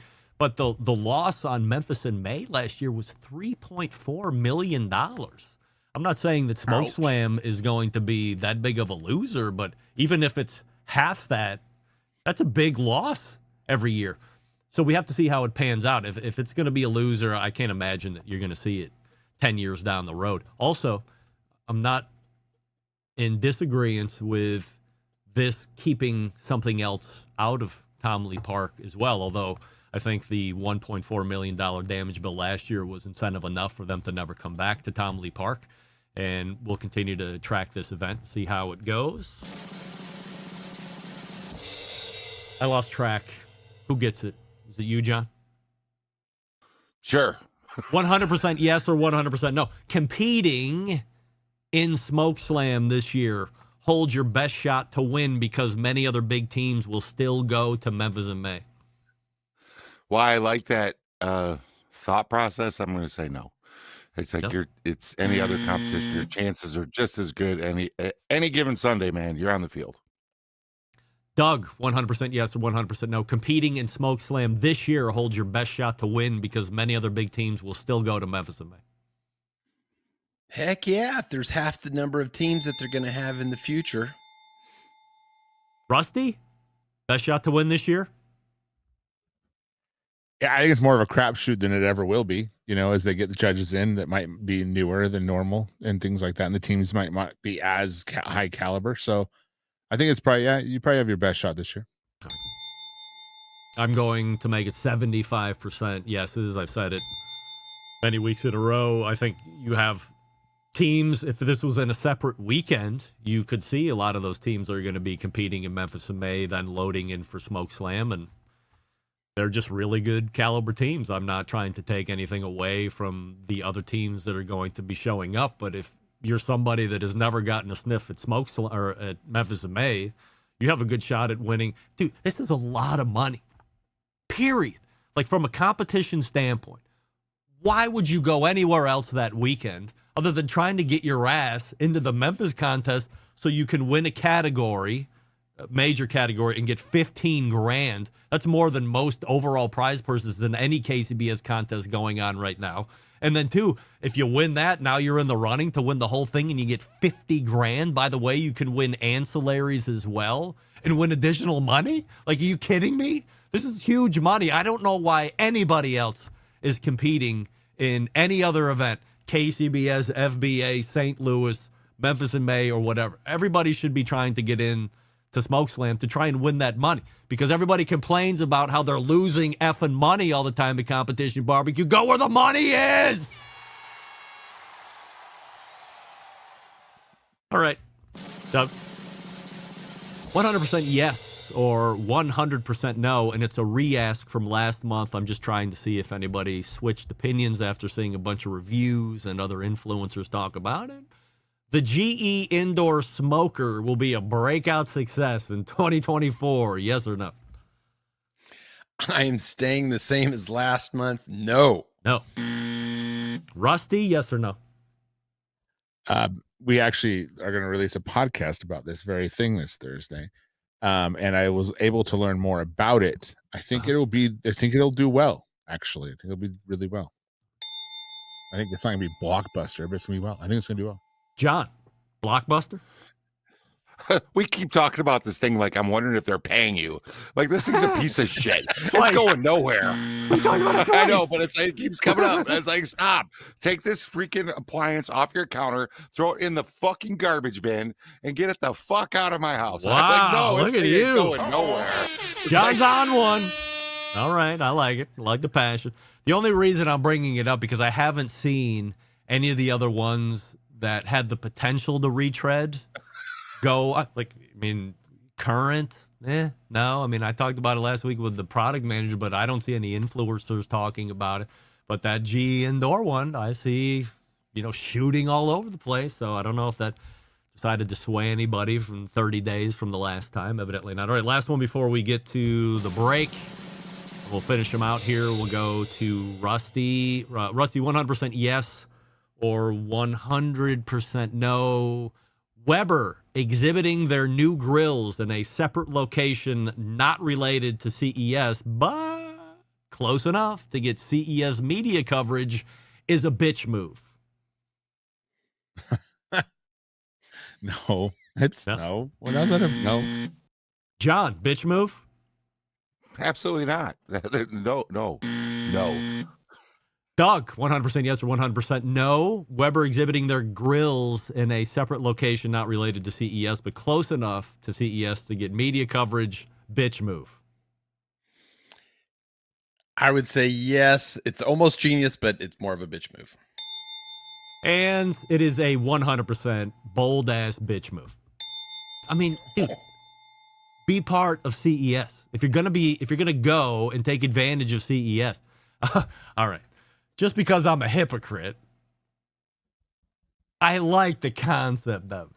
But you didn't go out of your way to say we're not at CES. And when CES reporters came over to give you the coverage that you wanted, you didn't say, oh, no. We're not here for CES. Go to the people that paid money and exhibited in the hall at CES. We're here on something else, something private, and you're not included. No. You welcomed them in. You invited them all over. You invited them from all different countries to come over and cook and touch and play. And all those people were writing articles about CES and new grills being launched at CES. But they weren't at CES. They weren't there, bitch. They weren't there. All right. We're on one tonight, guys. I love it. So take some water and get ready for some new hot takes when we come back from break. Because we got plenty left. Before we rejoin the embedded correspondence, we say this. Listen up, gang. Our pal at Big Papa Smokers, Sterling Ball, has something special just for you, listeners of the show. Whether you're a seasoned pitmaster or a grilling newbie, Big Papa Smokers is your one-stop shop for all things barbecue. From their championship rubs, mouth-watering sauces, essential accessories, they've got what you need to take your food to the next level, both on the competition circuit and in your own backyard. Here's the cherry on top. Big Papa Smokers is offering the listeners of the Barbecue Central Show an exclusive deal. Use the promo code REMPE at checkout. That's REMPE. And you get $10 off your next $50 purchase of rubs, sauces, and accessories. Imagine the possibilities. Evaluate your ribs with Big Papa's sweet money. You can add Desert Gold to the top of your chicken, or better yet, pick up Double Secret and put it on your steak. Head on over to BigPapaSmokers.com and start shopping today and start shaving today. Shaving? Saving. Use promo code REMPE at checkout. Claim your $10 off your next order of $50 or more. And don't forget to check out Big Papa's full line of recipes at cookingwithbigpapa.com. Follow him on all the social media platforms. It's our pal Sterling over at BigPapaSmokers.com. We're back with more embedded correspondence right after this. Stick around. We'll be right back. You're listening to the Barbecue Central Show.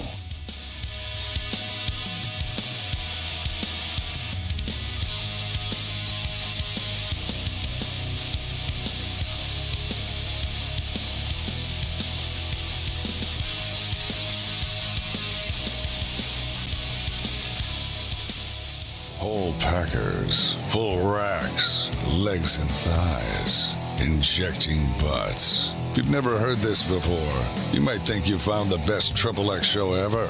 Let's get back to the most homoerotic host out there today, Craig Rempe.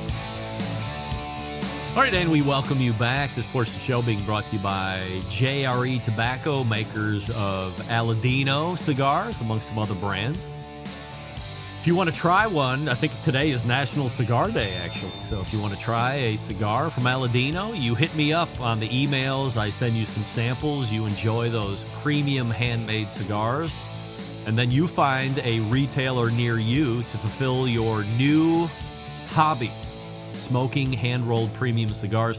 JREtobacco.com to find a retailer near you if you're not sure, or if you have a retailer that you frequent and they don't carry Aladino cigars, you tell them to carry them immediately, if not sooner.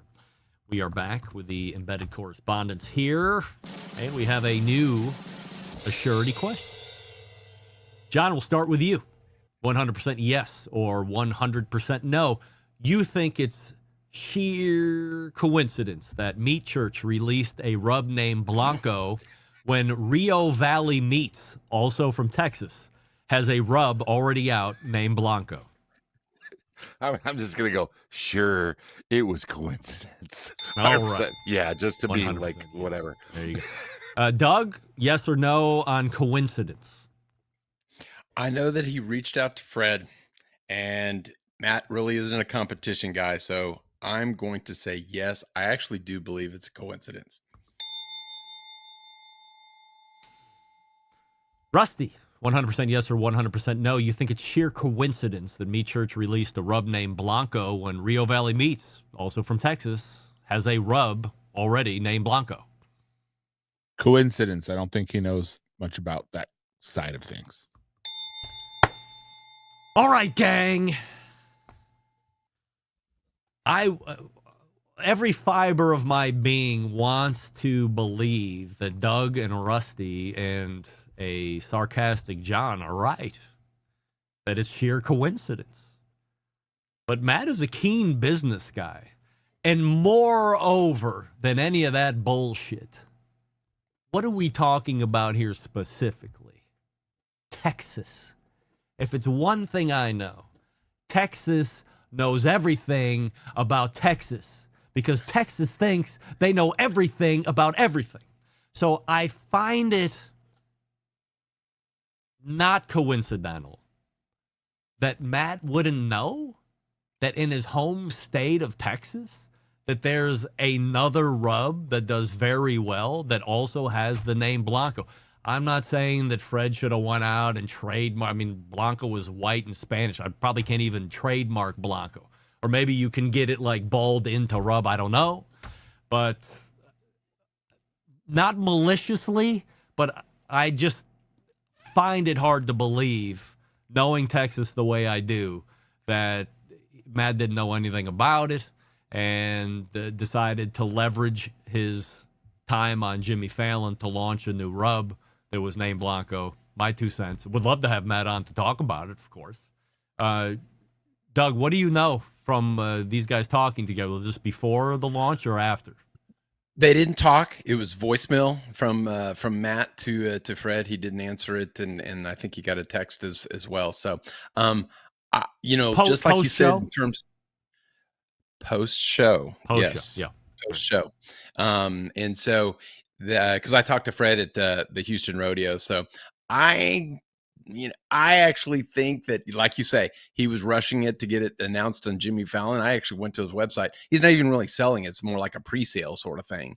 And, shame on them for not doing their homework. And he should know. But like I say, he's really not a competition guy. And he's probably not aware of kind of what the names are of anybody's rubs. Rusty, do you have any further takes on that? Or are you good? No other than kind of what Doug said. He's not in the competition world, and I think people buy that Blanco rub are more in competition spec, and I don't think he pays attention to the rest of it. I think it's just pure coincidence. I don't think he meant to. John, are you buying what Rusty's selling? I'm just gonna keep my mouth shut on this whole thing. I'm like, are y'all kidding me? Like, come on. Now, if we go with the whole vibe of it all, I'm gonna shut up now. I'm gonna shut the fuck up right now. I'm out. I'm out of this one because I'm gonna say some shit that I can't take back. All right. Well, I'm just gonna say again, Matt's in the rub business, and Matt's a smart business guy, and smart business guys happen to know what's on the market. That's it. Nice question. Oh, wait. By the way, let me back up. That's the drum sound effect in reverse. You don't have to be in competition to use a rub, okay? 100% yes or 100% no. Doug, you rinse your steaks off under the sink before you season them. I don't even know where this is coming from. No. Rusty, 100% yes or 100% no. You rinse your steaks off under the sink before you season them. No, but I know a very well-respected steak cook that does. Name them. We're courageous on this show. Terry Roan. Terry Roan. Terry Roan. I'm surprised you named them. All right. Appreciate that. John, 100% yes or 100% no. You rinse your steaks off under the sink before you season them. I'm super relieved to hear Doug say that because I didn't even know it was a thing. Like, so I'm not the outlier here. No, I don't. By the way, I don't either. I only ask because there's a guy that owns a barbecue restaurant east side of Cleveland here, and he was doing a TikTok reel of how he cooks steaks. Looked like a great steak. It found its way under the sink, under the faucet. He's like, I always wash off my... And I never do this. What's rule number 2 of the show? Don't get hooked. I couldn't help myself because I live in hypocrisy. So I picked up the phone and I thumbed out a DM and I said, hey, why are you rinsing your meat? Like you say you're washing it, but water doesn't wash anything. You're just making the steak wet. And he wrote back, where I come from, this is what we do, blah, blah, blah, blah, blah. I said, okay. I stopped because there was a big portion of me that wanted to proceed through troll and go, this is the problem. You're putting out all this BS information. But I just wanted to see if anybody else was in the steak rinsing party. But something else we could get into down the road, maybe not, but just want to see where everybody was. Which leads me to this. John, you're last on this. Rusty, 100% yes or 100% no. Smoked cream cheese is, in a word, nonsense. I've never had it, but it looks real good, so I would say no. So, yes, it's nonsense. Oh, no, wait, it's not. No, okay. It's like, no. I tricked myself that time. Doug, 100% yes or 100% no. Smoked cream cheese is, in a word, nonsense. I'm not sure it belongs in a book, but I'm going to say no. 100% nonsense. Of course. John, 100% yes or 100% no. Smoked cream cheese is, in a word, nonsense. My answer is really going to surprise you. All right. Smoked cream cheese is not nonsense. 100% no. However, if you come at me like smoking cream cheese is some kind of fucking thing, like you're doing something and there's a recipe in your bio, that part of it is nonsense. The actual product, smoked cream cheese, is delicious. Stop putting it on your fucking Instagram, putting it on your website. Stop pretending like you're doing something. That part of the smoked cream cheese is nonsense. Rusty. No, that wasn't the question. 100% yes or 100% no. You have tried the Flying Dutchman burger trend that is all over Instagram right now. Dude, In-N-Out, come on. Wait, we're on the West Coast. I forget. In-N-Out's been doing this since the freaking 70s. So yeah, absolutely tried that 1,000 times. John, Flying Dutchman? Haven't tried it. There's no In-N-Out here. You could make it. You're not making it?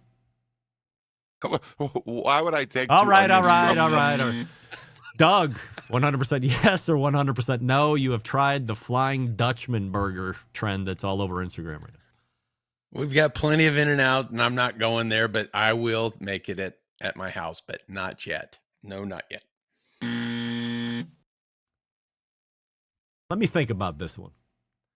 2 gargantuan thick slices of onions in lieu of buns. Fuck no. Oh, Rusty. Quick note: the reason why it's called the Flying Dutchman is because one of the In-N-Out's regular customers was a race car driver named, and they call him the Flying Dutchman, and that's how he liked his burgers. He just wanted onions with some cheese and some stuff on it, and that's where it came from. In-N-Out invented it based off that guy. That's how he wanted his burger. Look at this guy. Rusty lending not only entertainment, but education to the show as we get ready to close out the Lovers Month of February. Here we go. Rusty, back to you. 100% yes or 100% no. You are totally aware of who Barbecue with Jake is. No, I don't know who that is. I'm not aware. Doug? Nope. Never heard of him. John, you are totally aware of who Barbecue with Jake is, yes or no? I'm just so fucking relieved that those two don't know, because I never heard of the fucker, so I don't feel like the outlier. In the first unanimous answer here this evening, I have no idea. I started seeing this guy's name pop up today, and I quickly went on his Instagram page. Unbeknownst to all of us, he is very popular. Got a huge audience. He's coming out, of course, because everybody else does, with rubs here very quickly. He did a podcast with Heath Riles during the Shooting the Q or whatever it's called. So he's obviously some kind of an accomplished social media guy or something, but I hadn't been aware of him at all, so I snuck it in right at the last minute here before we went on air through the interwaves here this evening. Rusty, you have something to add? Wait, I think I might know who it is. He's got a really thick Southern drawl. Yeah, I mean, but so does Malcolm. Nah, but this guy, I think he was a really big dude and lost a lot of weight. I know who he is. Well, I don't know if I want to let you change your answer because that makes us non-unanimous. Change the answer. All right. Change the answer. Rusty somehow knows about him now. Suspect, whatever. Douglas. This question, by the way, submitted from my pal Jason over at the Howard Stern Show. 100% yes or 100% no. Wait, let me start over. Doug, you're going to be going last. Thank you. Yeah. Rusty, 100% yes or 100% no. You have at one point in your life craved a hot dog. Yes or no? 1 point, like once a week? Yeah, for sure. John, craved a hot dog. Yeah, I'm rolling with Rusty at least once a week. Me, never. I will eat hot. Never mind. Doug, 100% yes or 100% no. You have at one point in your life craved a hot dog. Craved? No way. Check the 2018 Barbecue Central show tape. I even added a get that weak stuff out of here. I will eat hot dogs. I will go to hot dog places. There's a hot dog place on the near west side of Cleveland that I've just recently become familiar with called Glizzy's on My Mind. I don't know when hot dogs became Glizzy's. I thought that was like a Pennsylvania thing because my daughter goes to school in PA and towards Pittsburgh. She called them Glizzies when she came home one time. I was like, what the fuck is a Glizzy? She's like, it's a hot dog. I was like, I've never heard about that.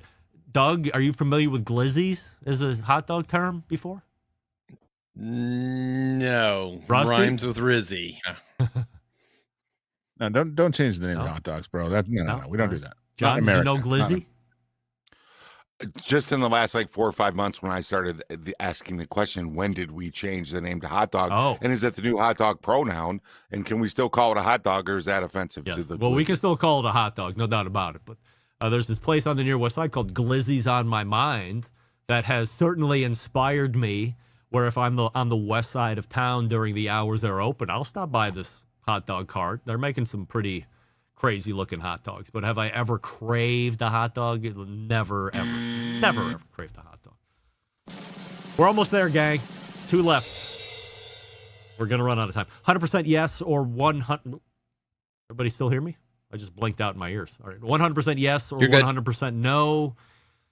Rusty, you would try a pork flavored latte. John, could you imagine not craving a hot dog like ever? Isn't that something? Yes, I absolutely will. Yes, I absolutely will. 100%. Doug, you would try a pork flavored latte. No, thank you. John, 100% yes or 100% no, you would try a pork flavored latte. Only if it was an assignment that you gave us for an upcoming segment. But other than that, no. So no. I can't assign it because it's currently only in China. So it's a Starbucks special release. It's a pork flavored latte. They have some type of pork flavored syrup that they're putting in there. There's also a piece of pork that goes on a skewer and then is added as garnish. Would I ever try a pork flavored latte? You're damn right. I would not ever try a pork flavored latte. No. That is 100% gross. John's going to wrap it up here for us this evening. 100% yes or 100% no. John, you are down with the cold plunge trend. I'm not. I'm Norwegian. We used to do saunas. Grandpa threw you in the snow. No, it's not fun. It's not new. It's been around for centuries. No, not down. Doug, cold plunge trend. Yes or no? I'm from Texas. We're wussies when it comes to cold. No way. I feel like if anybody's going to be down with the cold plunge, it's going to be Mr. Hipster. Rusty, down with the cold plunge trend? You're wrong, dude. That's just for those boss bros. I don't know what the fuck they're doing. Boss bros. I know exactly who you mean, too, because I am no. I can't even begin. There's a slew of people out there who openly admit that they won't do it. However, they buy everything positive associated with it. But they won't go to the next step and then put the benefits on their body by going in. I can't even wrap my head around the health benefits that people are telling me that happen to your body when you get into 50-degree cold water or colder. You see these maniacs on Instagram? By the way, no disrespect to my guy, Julian from Garden State Barbecue. He's one of those boss bro maniacs right now doing cold plunge. And he lives in New Jersey, and it's cold out there most of the time right now. So before he gets into his cold plunge tub, he takes a 20-pound dumbbell and has to cram the top of the ice that is formed overnight before he can fit his body into the cold plunge for 3 minutes. I can't even conceptualize in my head why that would benefit me at all.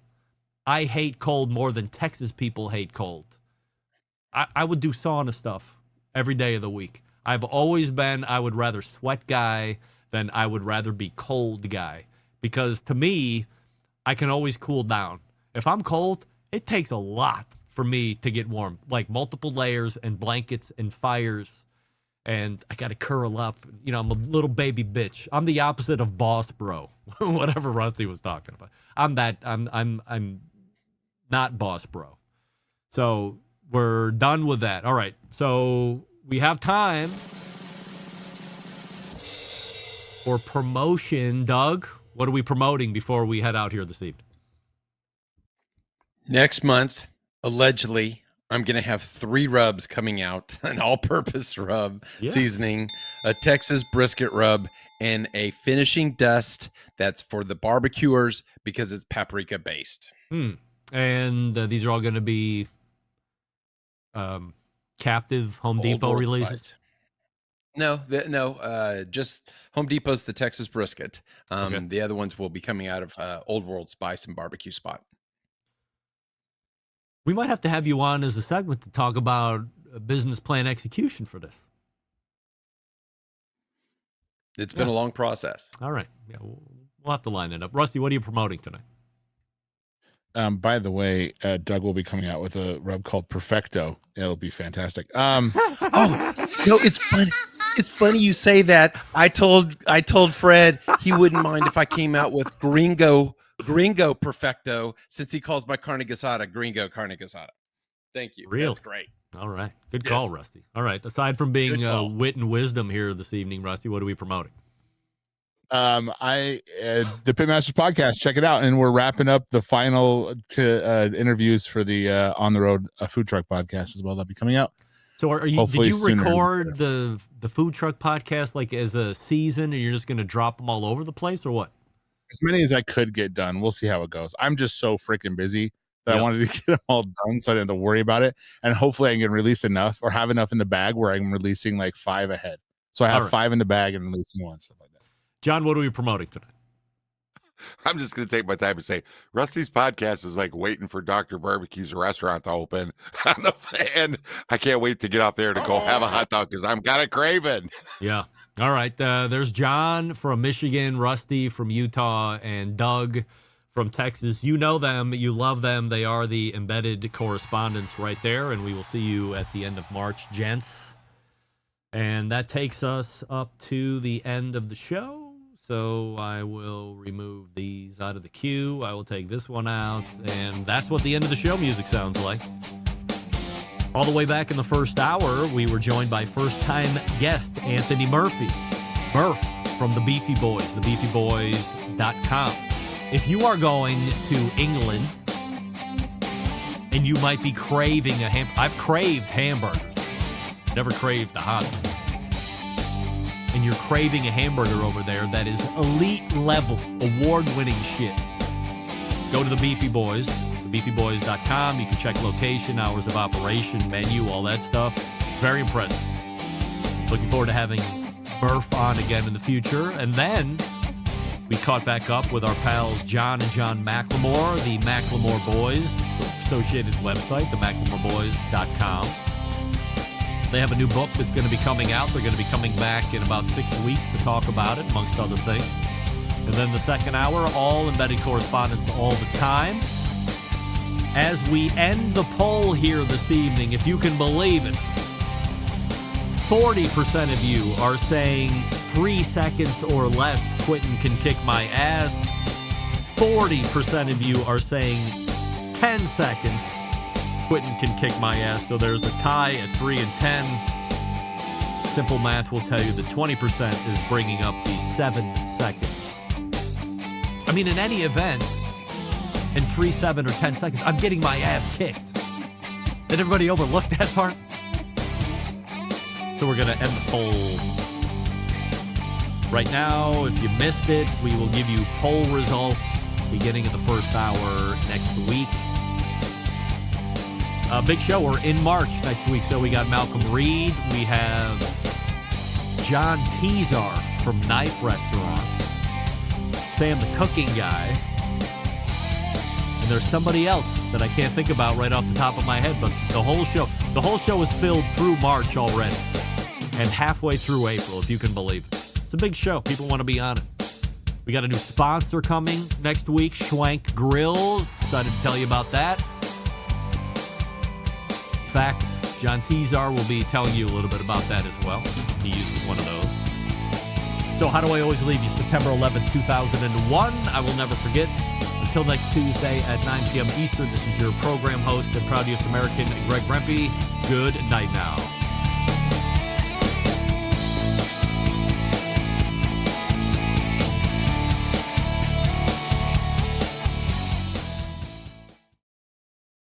Hi, this is Jeff Stone of Grandpa's Pride Barbecue from the Panhandle of Florida, and you are listening to the Barbecue Central Show.